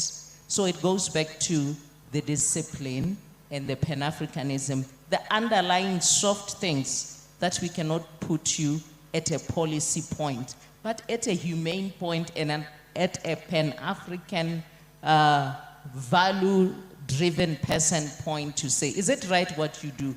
I go back to my position that, my brother, the policies are there. We tick the boxes, but we implement otherwise. That is why when we want to deviate or to slow Agenda 2063 that is supposed to accelerate, we raise up the flag of sovereignty and we feel justified. The bottom line is we are taking step backwards towards the Africa we want. The Africa we want is so well defined. Other continents don't have continental strategies. They envy us, but the enemy is in the detail. The enemy is in the execution at member states level. So data protection, your human rights, they are well articulated. We have human rights court, we have ECOSOC, we even have organs that are specifically to protect you. But deviations happen. And I want to take back to the platform that if we don't solidify execution and occupy our space, acknowledging one positive thing that no one can ignore you on social media. There are people who are hired by political parties to monitor what you guys are saying. And political parties build manifestos departing on what you are saying, because what you are saying matters. So I want to go back to what he said. Magnify your voices, don't underestimate it. You are borderless, and you could be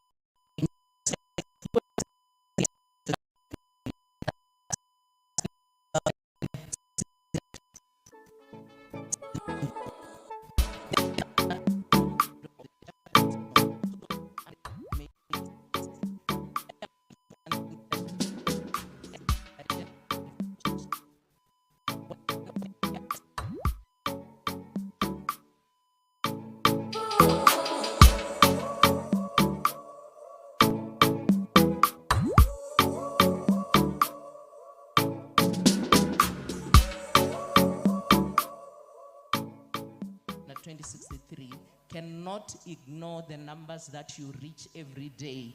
We are going to leverage your potential. Thank you. Thank you. I think Doug is an activist. He speaks like an activist. In fact, before we came inside, we went there, we were taking the picture, and I said I wanted to say something, and she said, go ahead, say whatever you want to say. You wanted to say something? Just wanted to add one point, that it's also it's a loss on those countries that are harassing, not protecting those digital creators trying to make content in their city. Today, countries are trying to get digital creators to come to their country and promote their country for them. So it must have to be, you know, lack of awareness, or that person who was harassing you was not even aware about what you are doing and who you are. Other than that, now I think you have noticed that Ethiopia is welcoming to digital creators, especially digital creators from other African countries. And we share your content on our official social media handles, and we ourselves also share it with our friends and others. So it is African countries, they have to tap into this available and very not costly means of promoting their own country and selling themselves to the rest of the world. That's what I wanted to add. Well, I think that some of these things are just by words, but practically, I think that some people like Gameda should be working in collaboration with the tourism ministry here in Ethiopia, because when I was coming here, when I got to the country, I called Wadimaya because he is an ambassador in Africa. I called Maya, and Maya is like, hey, call your brother. And he gave me his number. And trust me, I got to Ethiopia. I was supposed to be here for like 3-4 days. And I have to extend it to 2 weeks because I couldn't use just 2-3 days to cover what I was seeing here. And he has to use his finances to drive me around the entire city. And some of these things are part of the security we're talking about. We need financial securities and making sure that digital creators are well taken care of. He was there, right? In fact, at some point, I got to my hotel and it's like, your bills has been paid. And I'm like, how? However ways he made it, I don't know. And thanks to wherever it came from and him, but I think that he should be, and many other people who are into this must be recommended, must be worked, hand in hand. And as my brother Brain just said, that when he was coming to Ethiopia, he has to research about Ethiopia, what to do, what not to do, where to go, and all these things. I think we should also integrate some of these people, that you can link up to these people when you land into the country and you are safe, and not just about believing that, oh, Africa, Ethiopia is this. I think, like our mother said, that it should be a cultural thing, that an African should see his fellow African. And when he mentions, I'm a creator, oh, thank you, kudos, go ahead. Do you understand? But then the policies has been, laid, but then the implementations become, we are power from it. But we need legal frameworks to even back these influences. And I'm speaking like this because I have been in jail 25 times. 25. Some of this, sentences, I have to go to a school just to film the structure of the school and where this Agenda 2063 stand to achieve, to project that our leaders do the right thing, and it ended me up in jail. What are some of the strategic, opportunities and room that we are also creating practically, not words, practically, that, okay, fine, if you visit here and there is any problem, call this line, reach out to this email, and you are going to get the right people to stand with you, because majority of us here don't even know where and who to contact when it comes to that.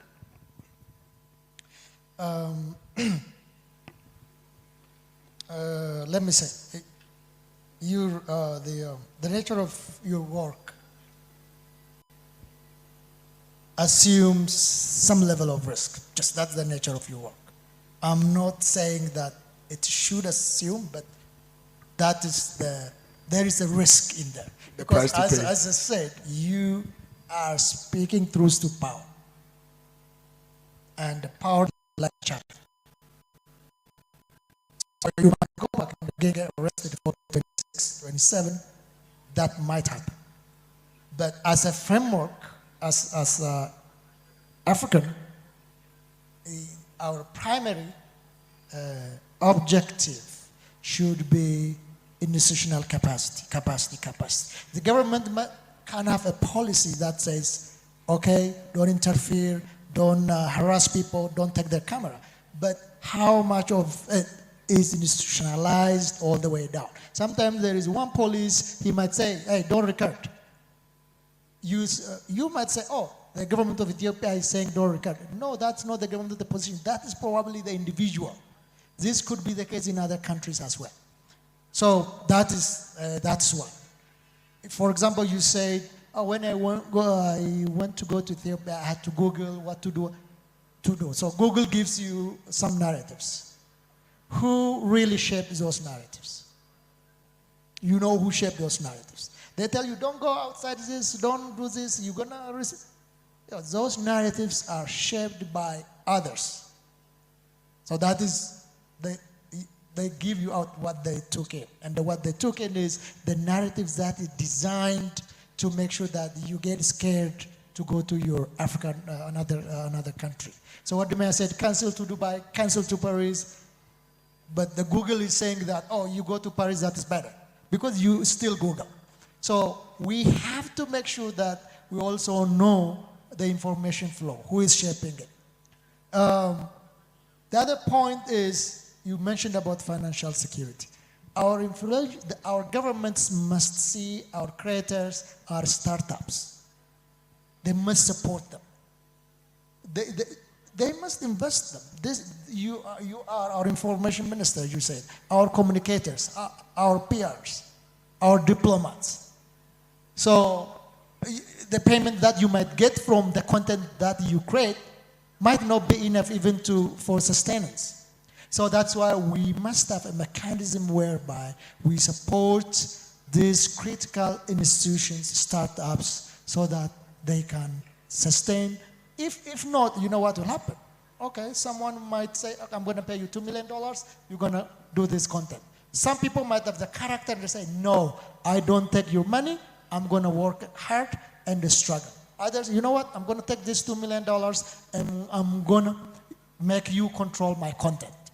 So it is also for our advantage to make sure that our governments find a mechanism to support us without attaching any strings to that support.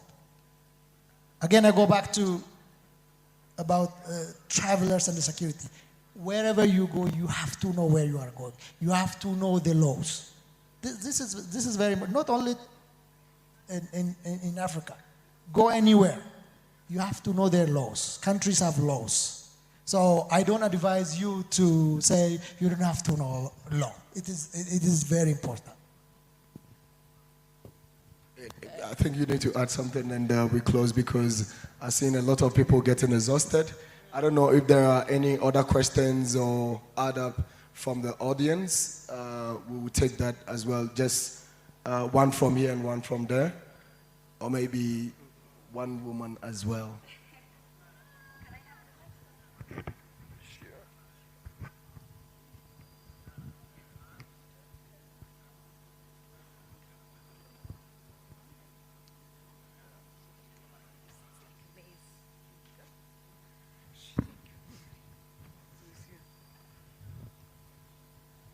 Thank you, everyone.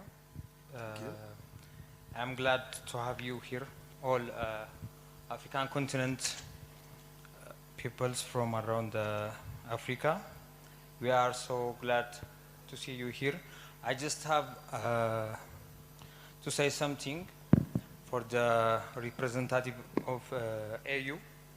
I don't know if that's the real position, but yeah, this is my chance, so I have to use it.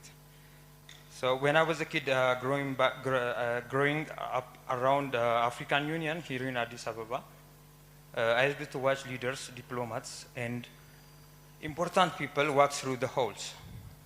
I never imagined that one day I would have also entered in those rooms. Not as a politician, but as a young creative photographer and videographer. One day I got the opportunity to get into the African Union Fashion Week. I was in there. There was a meeting. As a photographer, I had a chance to go there, but at that moment I had a chance to connect, to speak, and maybe to even to change my future, but I stayed quiet. I let that opportunity pass. Today, I believe this is my second chance. As a children, we all have dreams. Some people are living inside their dreams already, and some of are still waiting for the door to open. My dream has always been bigger than myself. Bro, I'm so sorry. We're running out of time, and we want to really make it short. So if you can summarize it in 1 minute, that will be very appreciated. Yes, it will be 1 minute or less. Right. Okay. My dream has been always bigger than myself. I dream of building a stronger youth connection across Africa, a generation of Africa creators, influencers, entrepreneurs, artists, and visionaries who stand together as one. Because when African youth unite, we can create a real change in a real time. But to make that happen, we need support from our government, African leaders, and some corporations. We need African leaders to believe in young people. We need governments to invest in African dreams. We all know Africa have tried many times to rise together, but history has shown us something painful. Many of those people who truly try to change Africa are often attacked, ignored, or silenced. Sometimes by outsiders, sometimes by our own people. But still, we must continue as Ethiopia, as the home of African Union. We carry both responsibility and privilege. Addis Ababa should not only be the political capital of Africa, it should become the cultural home of Africa too. I always imagine this.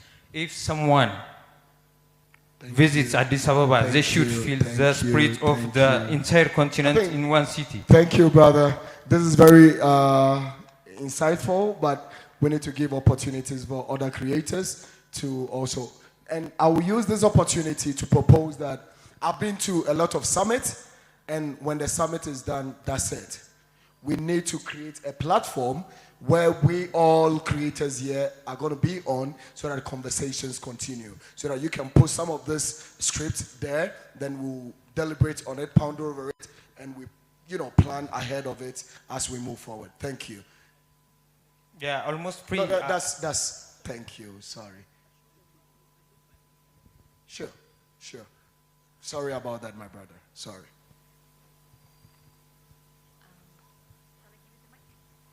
Yeah. Thank you, Very Ralph. short and precise. Thank you, Ralph. It would have been very painful if I hadn't asked these questions in front of the leaders from government representatives in AU and private sector. So my name is Dagmai. I'm an Ethiopian social media influencer. Actually, it's my side hustle. We do family social media. But this discussion has been very insightful because I'm a digital transformer by expertise and data. So I want to be very concrete on this one. So the previous panel moderator asked a very critical question. Enough has been said about the power of social media. So I would like to bring this high-level discussion a little bit down to social media. So Africa should be now, it's the right time to campaign Africa-based, this big movement to bring down this media influential thing we want on the ground.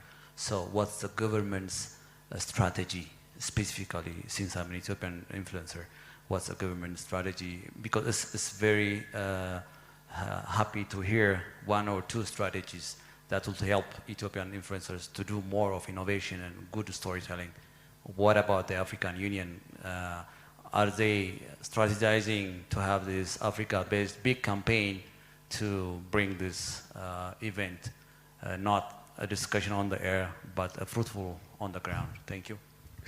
Thank you. All right, so I think we'll take from our brother here first as the government official, then we move to... Thank you. If I understand your question is, what is the government strategy when it comes to digital creators?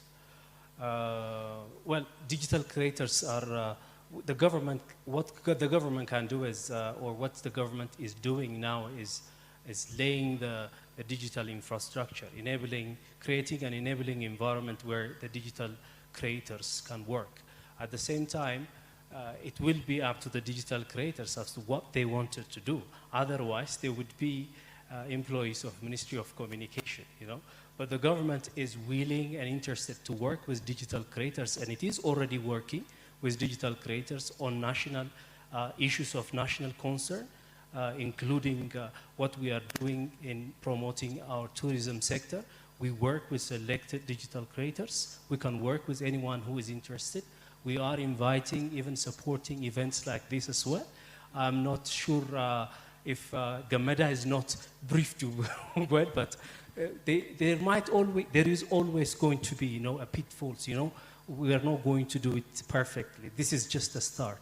And I don't think that everything is smooth and we are doing everything perfectly, but there is an initiative and tangible things from the Ethiopian side trying to welcome those digital creators. Even I hope when you came here, you were not left alone, but the government was taking care and showing you around and being hospitable as much as they can. But I'm not saying that is perfect, that's enough, but there should be more needs to be done. You know, it's not more than me.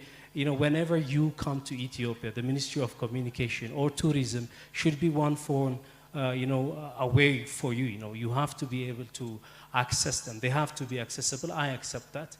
And I think this is the outcome of these kind of sessions as well. It will be a policy input for government. Where they are failing, they will take note and improve. And that's what I can say. Thank you. Thank you. I believe that the government is going to really put more effort into making sure that the digital space become very solid in terms of networking and everything. Because there are certain spaces you go as a creator and you don't have internet, it becomes very, very, you know, unease for you to, you know, cope. So yeah, I think you put that in place as well. And very cheap internet. Very cheap internet. We need that. We need that as digital creators. Yeah, I think our mother will do finally. Yeah, so. Because you introduced me as a lawyer, so let me come from that side. Yeah? So, because this question, you are very persistent on that question as well. What I would like to say here is that all African governments must make sure that their digital creators feel safe and protected. So this has to be one of their key pillars in their strategy in all aspects. So I think that is what you were very persistent about, protection. So obviously in the context of law, the government has a duty to respect and to protect. And that framework must uphold those two very key principles. Thank you. Right, thank you. Briefly.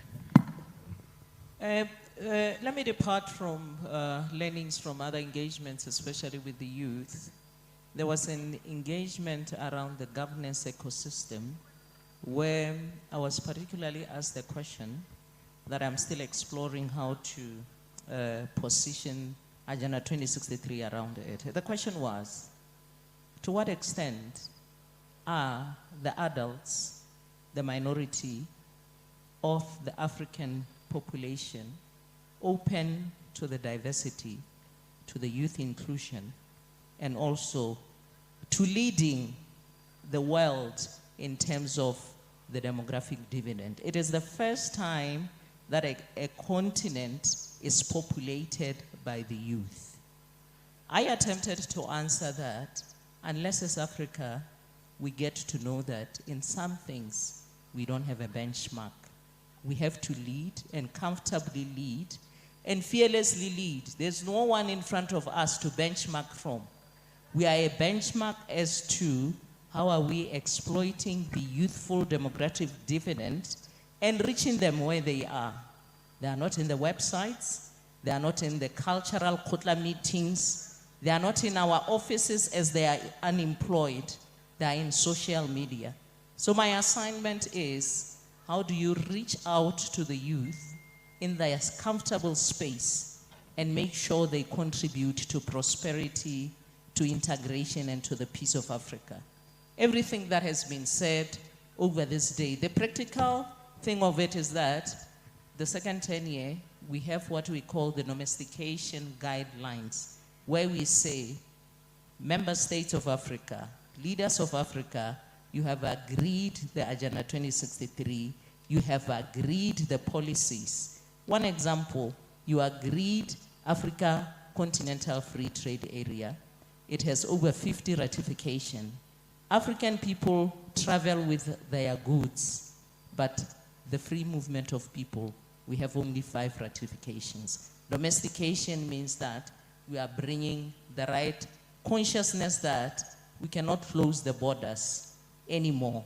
If we have ratified AFCFTA to say the goods must move, they are not moving digitally, they move with their people, open the borders for people of Africa to move. So it is our assignment to create awareness and to keep creating the consciousness of African leaders that the strategy we've agreed on, it has political will. We are not going to go around the circle saying we are looking for political will. We are looking for implementation. We are looking for resourcing, domestic resource mobilization. Donors have closed their pocket. So this is where we are. And I commit that from the technical point of view, I'm representing the deputy chairperson, but my head is on the block that I'm responsible for delivery of Agenda 2063 at a technical level, and engaging you is a technical assignment, not a political assignment. So I invite comments from my fellow Ethiopians. We are here, I'm with my colleague. You can get our contacts and going forward, continue the conversations. Thank you very much. Thank you so much. I think we don't have much time to continue this conversation, and this is where we ended. But conversations continue as we create networks and we continue the conversation. Thank you so much, my panel. Thank you.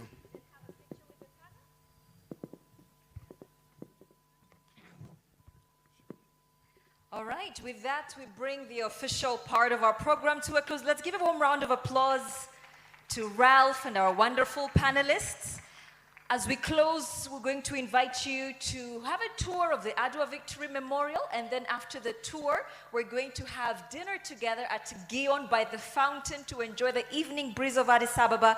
And then after that, to extend the night and refresh even more, we're going to have cultural dances and entertainment at Totot's traditional restaurant. Thank you all so much for coming. May God bless Africa and her people. Now enjoy the tour and also enjoy dinner at Gion by the Fountain and cultural performances at Totot. Have a wonderful evening and make sure to post at hashtag ASMIS 2026. All right, we'd like to say thank you to our sponsors, our premium sponsors. Thank you to the Addis Ababa State Administration and CBE. They are our premium sponsors. Thank you to our platinum sponsors, Ministry of Tourism, the Office of the Mayor, Ethio Telecom, Addis Ababa Tourism Commission, Dashen Bank, Safaricom Ethiopia, and Ethiopian Airlines. And of course, thank you as well to the wonderful people who have joined us today for the summit. Enjoy your evening, enjoy your afternoon, and thank you.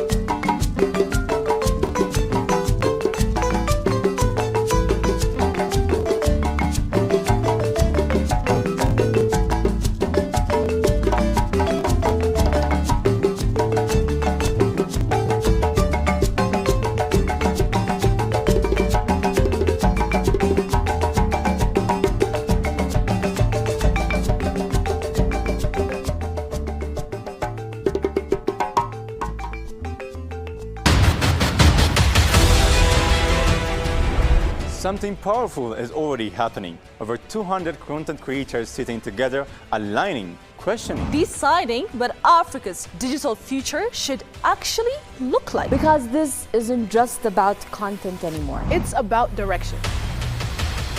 Millions of followers and millions of eyes. Now moving with shared purpose. Stories are being shaped with intention. Narratives are being clarified. Agendas are being defined. Because when Africa speaks in fragments, it gets misunderstood. But when it moves together, it becomes undeniable. What's happening here doesn't stay here. It reaches the world. This is the African Social Media Influencer Summit.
The African Social Media Influencer Summit ASMIS 2026 is still going on.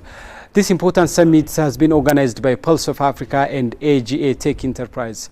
Both organizations are Pan-African organizations aspiring to be the voice of Africa, and the summit was kicked off yesterday where African social media influencers paid visit to so many iconic places in Ethiopia, such as Ethiopian Artificial Intelligence Institute, Adwa Victory Memorial Museum, Addis Ababa International Convention Center, Sport Park, Arada Park, and many others. And today the summit is still going on. And this morning, speeches were delivered, in particular by the manager of AGA Tech Enterprise and the CEO of Pulse of Africa. Both organizations are the organizations which organized this super important continental summit of African Social Media Influencers Summit. And following their speech were different panel discussions which were focused on different topics. And the first panel discussion was centered on artificial intelligence and content creators and the significance of artificial intelligence for content creators, the downsides and the advantages of artificial intelligence for content creators. Gamachisa Mandida and Neil John, let us discuss on the panel discussion which was conducted this morning, which centered on artificial intelligence and content creators. And we followed the discussion into the very meaningful and productive discussion, I would say, where different panelists from content creator side and from other discipline participated. And there were two sides of argument during the discussion as we watched it. And the first argument was that artificial intelligence is very much helpful for content content creation and for content creators, so we can't afford to ignore artificial intelligence in our day-to-day content creation activities. And the other side of argument was that artificial intelligence is eroding creativity rather, so we need to be depend on our mind for creating authentic contents. So how do you see those arguments? Let me begin with you, Gamit.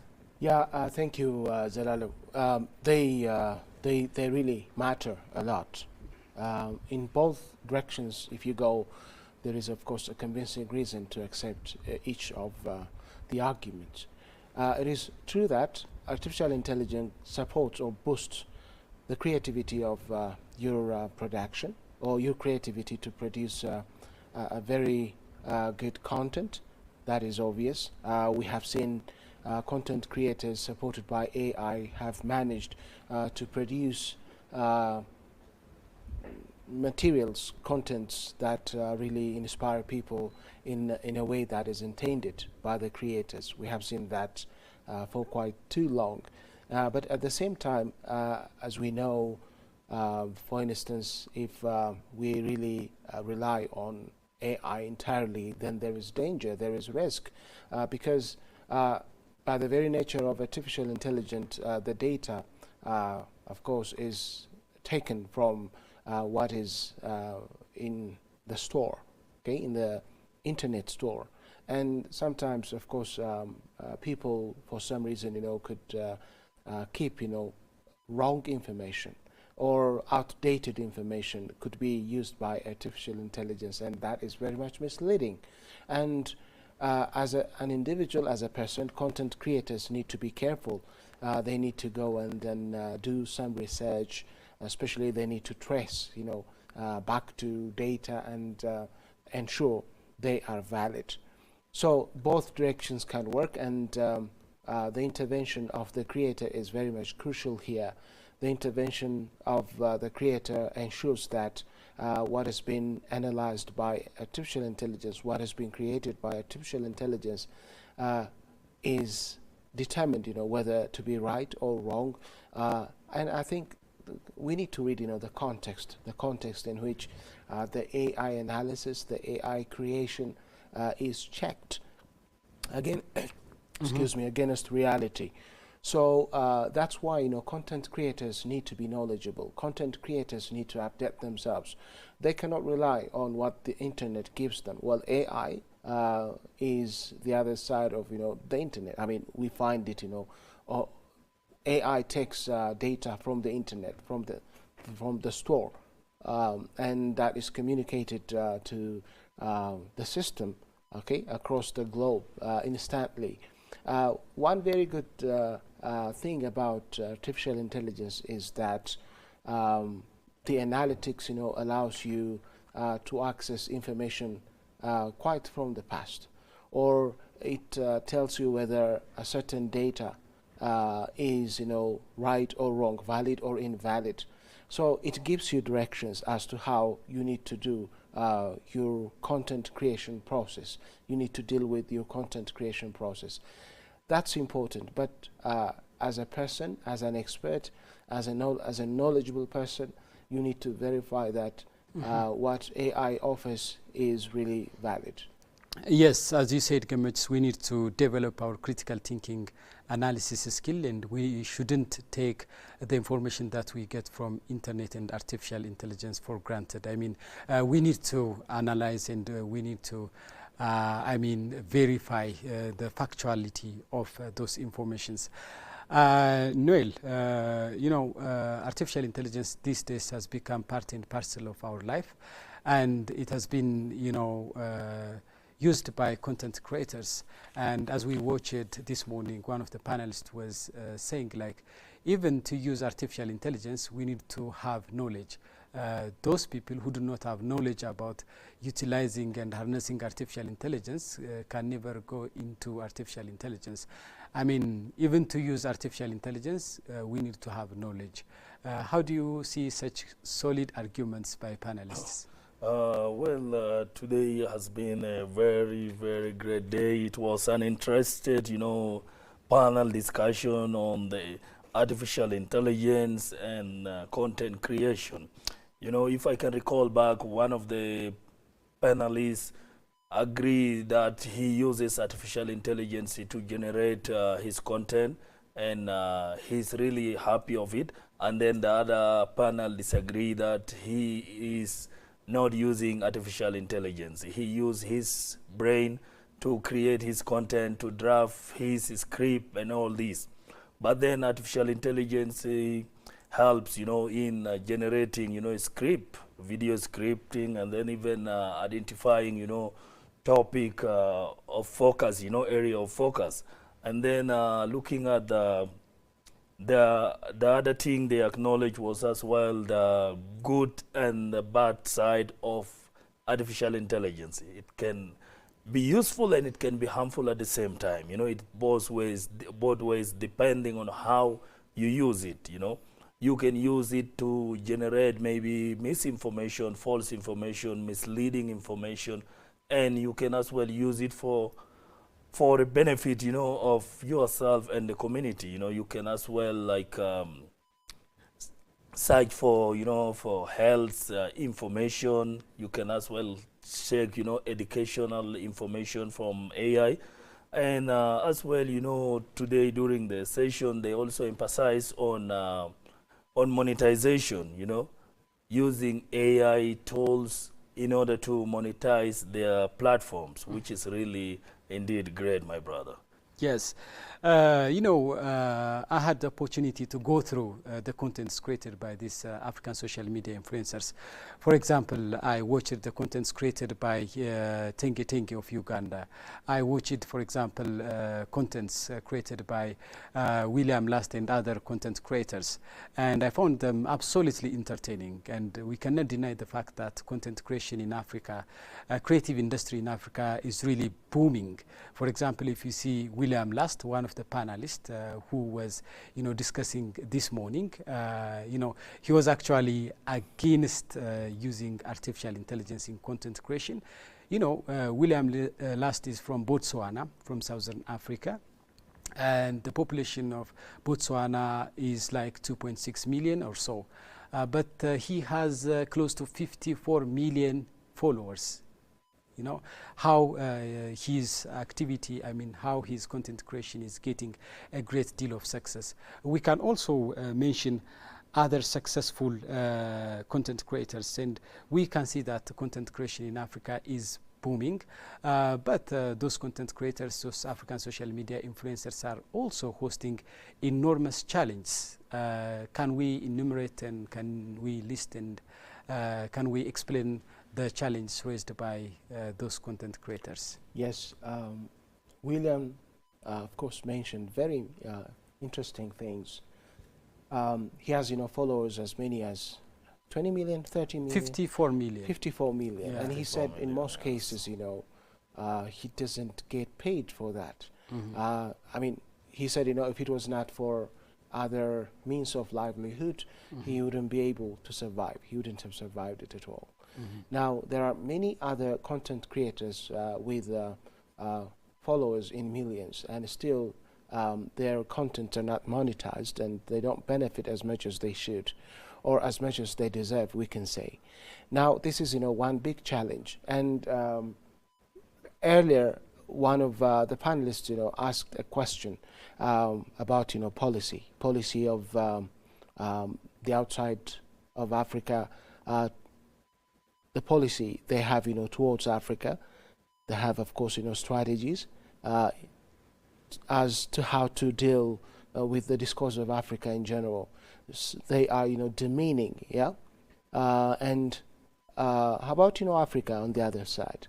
Okay, is Africa, you know, kind of proactive enough to establish, you know, policies that allows it, you know, just to change this negative stereotype against it?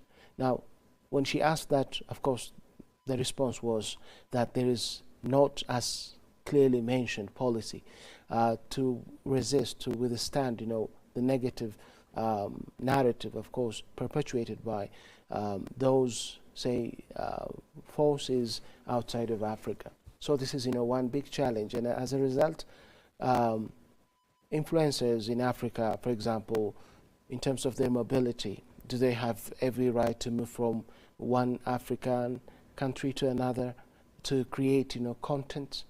And we heard, these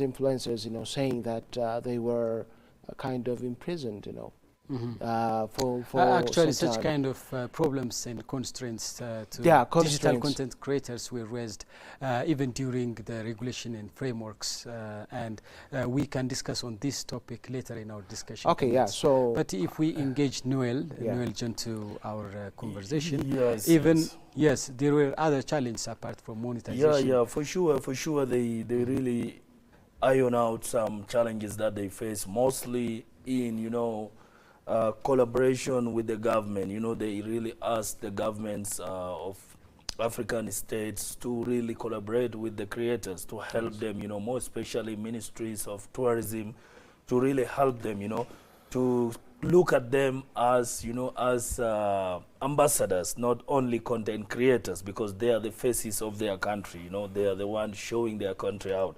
And then as well, Gamachusa mentioned the policies and then the borderless. They really want Africa to be borderless for them to move anywhere they want to get the content from.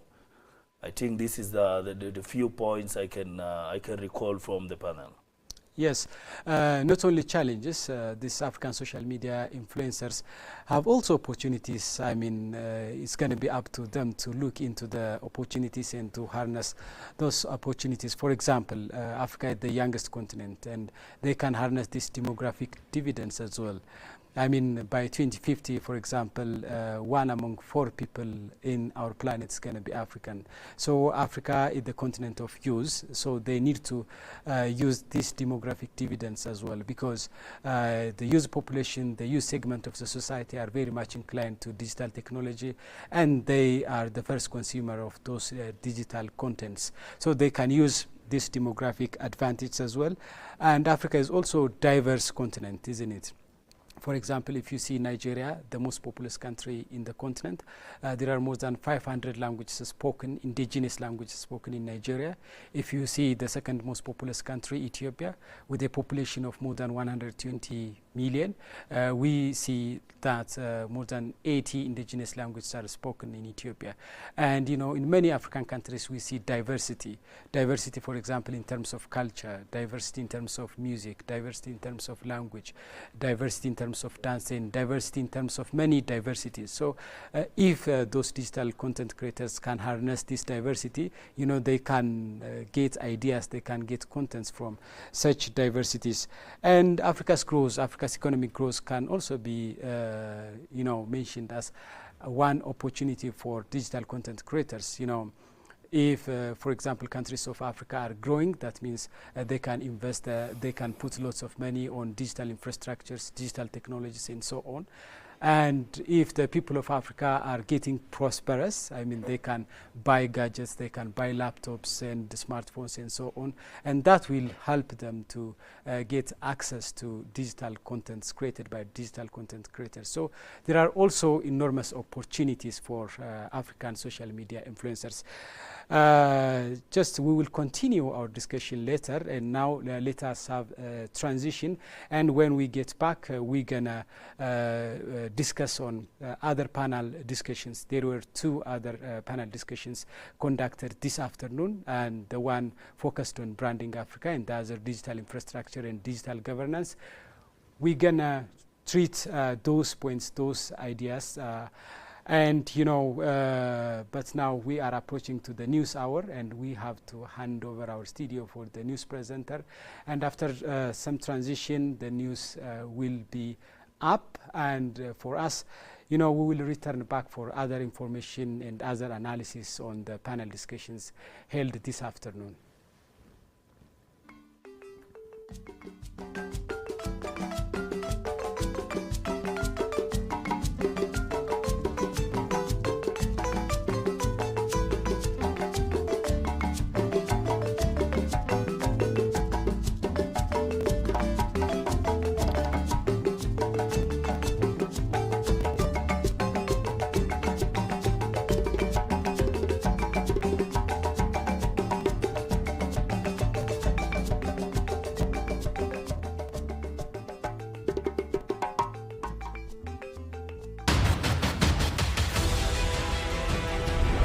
Something powerful is already happening. Over 200 content creators sitting together, aligning, questioning. Deciding what Africa's digital future should actually look like. Because this isn't just about content anymore. It's about direction. Millions of followers and millions of eyes. Now moving with shared purpose. Stories are being shaped with intention. Narratives are being clarified. Agendas are being defined. Because when Africa speaks in fragments, it gets misunderstood. But when it moves together, it becomes undeniable. What's happening here doesn't stay here. It reaches the world. This is the African Social Media Influencer Summit.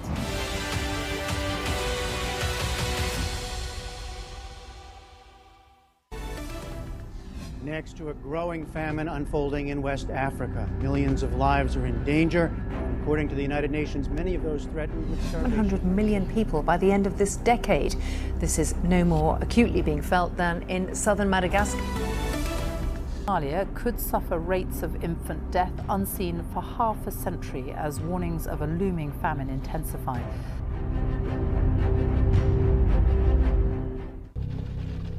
For decades, Africa has been described from the outside, framed in fragments, distributed through distant lenses. News, documentaries imbalanced, often aligned negatively, bad news over the good ones.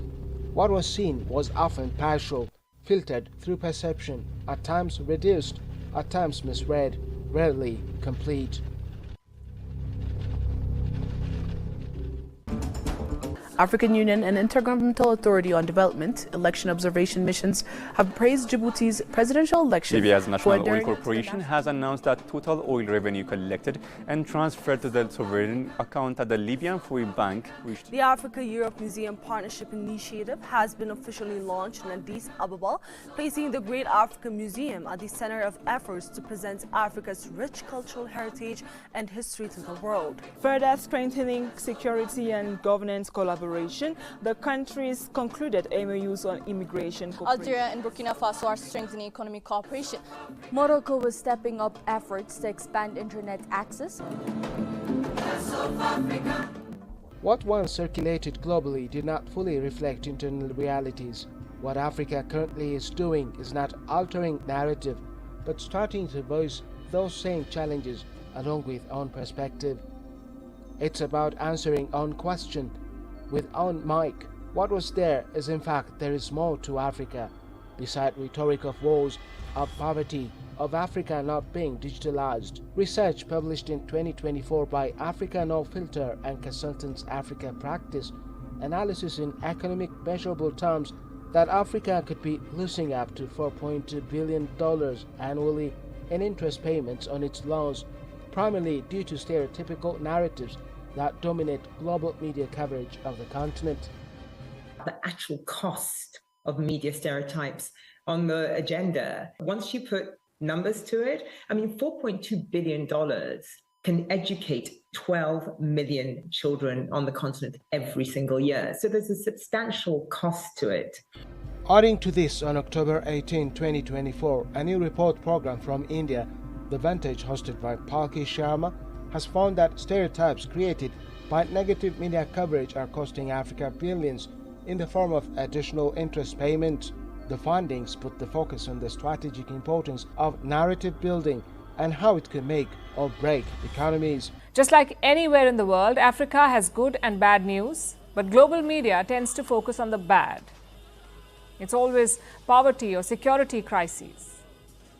And this stereotype has a financial cost, $4.2 billion. That's how much negative coverage is costing Africa. And now, Africa is beginning to challenge that model, not only ethically, not only authentically, most critically, through skill, through coordination, and through narrative fluidity. That does not erase difference, but moves across it. One continent, a media, a summit that defines rules in a space where rules are dissolving. Africa's media representation on the international stage. Africa is often portrayed in international media negatively. The endless representation of the continent troubled by civil wars, hunger, corruption, greed, disease and poverty is demeaning and dehumanizing and likely driven by a calculated strategy and agenda.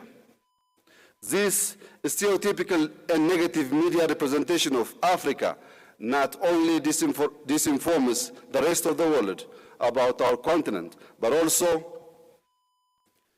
shapes the way we see ourselves as Africans. Telling our own stories and shaping our own narratives must be our top priority. In this regard, I would like to propose to this august body the establishment of an African Union Continental Media House. The media. On October 7, 2025, the proposed media came to reality. Pulse of Africa was officially inaugurated in Addis Ababa, marking a significant step toward redefining how Africa tells its stories by Africans for the world. Africa did not lack digital stories. It lacked control over how those stories moved as a continental one. But the conditions that shaped that imbalance are changing. Now the same digital platforms once used to describe Africa are now being used by Africa to define itself, one as aligned.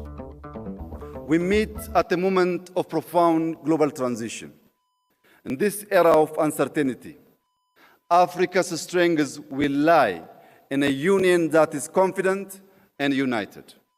As we approach the African Union Silver Jubilee, the moment marks a transition from foundational unity to functional sovereignty. Sovereignty means owning our narrative. Through initiatives like Pulse of Africa, we amplify African voices because development is never complete without our story. A transition from being visible to being self-defined. External interpretations are now being used internally at scale across languages, across regions, and across contexts. Can influence be institutionalized while still remaining authentic? Africa does not fully control the infrastructure of global digital platforms. Systems still determine what is seen, where it is seen, and how far it travels. In many cases, content is still localized, contained within regions, shaped by algorithmic patterns that do not originate within the continent. But the influence itself has changed. If influence was once about being seen, digitalization transformed it into something else. It became about replication, about how far something travels, how often it is repeated, and how quickly it spreads. Can content created in one African country move across the continent simply without being confined by invisible digital borders? The African Social Media Influencer Summit, ASMIS 2026, a deliberate intervention, an attempt to organize something that has until now operated without structure to create impact for a better Africa through creating authentic connection of media and institution, influencers and government stakeholders and private sectors. For the first time, scheduled for May 7 to 8, 2026, the summit places Ethiopia's capital Addis Ababa as a strategic platform for amplifying Africa's voice within the global digital space. The city that is icon for Pan-Africanism and the Avenue of Adwa, a place of momentum made for past victory, where history was shown not just rhetoric but also in action, where it placed Africa to be noticed globally. The city that is icon for Pan-Africanism and the Avenue of Adwa, a place of momentum made for past victory, where history was shown not just rhetoric but also in action, where it placed Africa to be noticed globally. Now come the new form of Pan-Africanism, authentic narration, where more than 200 influencers, content creators, policymakers and private sector from across Africa and its diaspora about to open that same narration in own way. Among these influencers, William Lask from the Southern Africa, Zero Brenner Tenge from East Africa, Jovi Amoneki, Brent Jota, Sarah Mason, Nova Smith, Defa Gumba from West Africa, Napi Official from Central Africa, and many other highly influential figures are called for ASMIS to come to ground. How? Now this is where the summit familiarizes its major objective. The summit, positioned at the intersection of digital expansion, artificial intelligence acceleration, and highly valuable yet fragmented influences. Individually, each is limited. Together, they form something new, a coordinated architecture of influence. At its core, ASMIS is about coordination. ASMIS is designed to shape critical conversations around digital innovation, storytelling, and the expanding power of online influence. Introduces hands-on AI workshops where participants engage directly with the tools shaping the future of content, not as passive users, but as informed operators. It creates discussions on digital governance where digital platforms are examined not only as distribution tools, but as systems that shape perception. It establishes spaces where influencers connect with businesses, linking visibility to economic sustainability. And it opens discussions on digital governance, addressing accountability, regulation, and ethical responsibility within a context shaped by African realities. So the reason for connecting such influencers now, convened by Pulse of Africa with the AGA Tech Enterprise, a media positioning Africa globally not as a subject of narrative, but as its author. Participants are actually expected to talk about or discuss about the importance of AI or the artificial intelligence in terms of shaping or enhancing the quality of digital media production.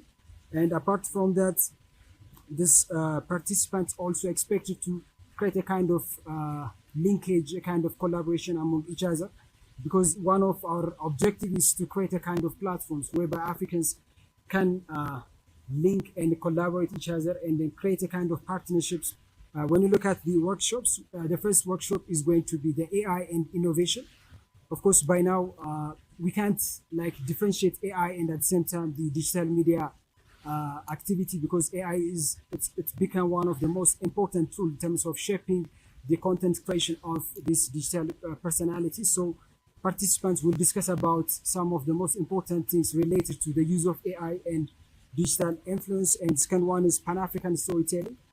This is not about controlling every message. That is neither possible nor realistic. Digital influence does not operate under centralized control. No single institution, no government, no platform fully determines how narratives move. Across the continent, digital creators operate within fragmented ecosystems. Influence often limited. A creator with significant impact in one country may remain invisible in another. Algorithmic bias, linguistic diversity limited by cross-border visibility. At the same time, untruth global narratives about Africa continue to travel widely, often with greater reach than local voices. And as social media and AI-driven creators gain influence, they can become more powerful than traditional institutions in shaping perception. That reality cannot be reversed, but it can be structured. ASMIS intervenes at this exact point, not by increasing content, but by organizing influence, cross-continental connectivity. By bringing creators into one space, it reduces isolation between national ecosystems, enabling collaboration that extends beyond borders. Now, here is where ASMIS gets powerful, in amplifying authentic African stories. Africa has never been uniform. It has always understood itself through difference, through language, culture, economy, and experience. Unity was never about sameness. It was about organizing complexity. Digitization is now forcing that question again. Will Africa integrate into external digital patterns, or will it build systems that reflect its own realities? In such wave of innovation world, social media has evolved into a powerful storytelling tool. It is no longer simply a platform for communication. It is an infrastructure for narrative construction, and in that space, African voices are no longer optional.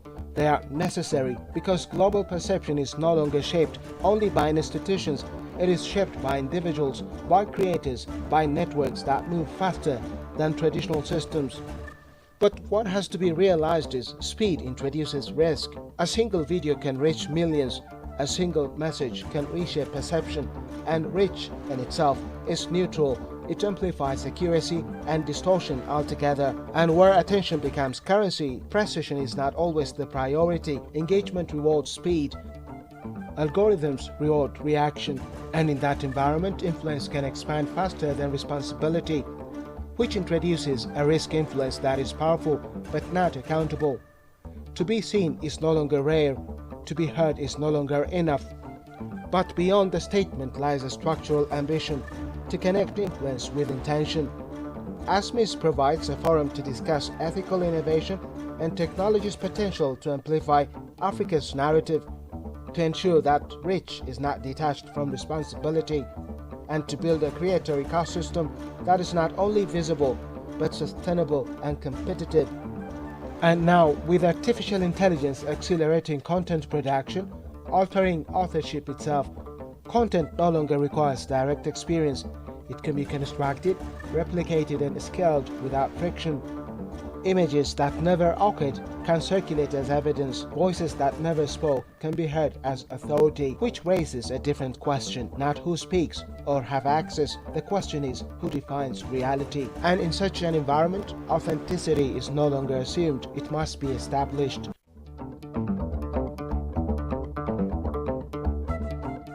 Ethics, one thing that cannot remain rhetorical.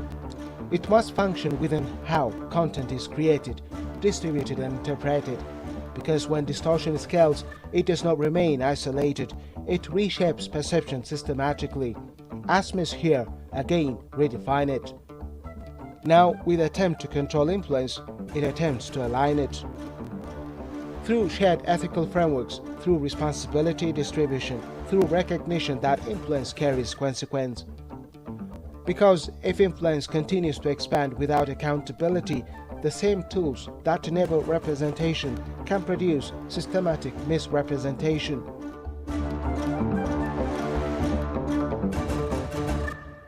What is being built is not uniformity. Perspectives will continue to vary, but alignment introduces direction, and direction transforms influence from something reactive into something deliberate. Control over representation, from appearing in narratives to constructing them. One continent, a media, a summit, authentic Africa, authentic narrative through ASMIS. Africa's visibility is no longer in question because in an environment where content can be generated endlessly, influence shifts away from those who produce the most toward those who coordinate the accuracy at best. So the question is no longer whether Africa will be seen, it already is. The question is how it will choose to be understood. And now, from this time at scale, Africa is deciding that for itself. The question is how it will choose to be understood.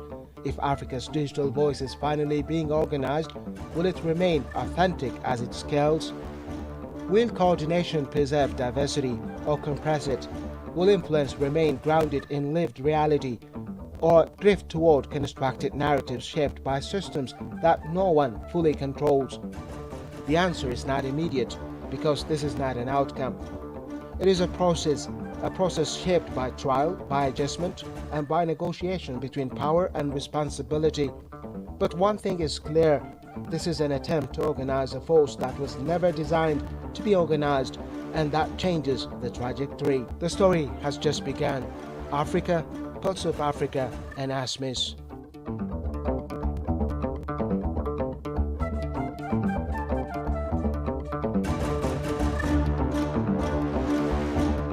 History is in the making. ASMIS 2026 arrives in Addis Ababa, the capital of Africa, for the very first time.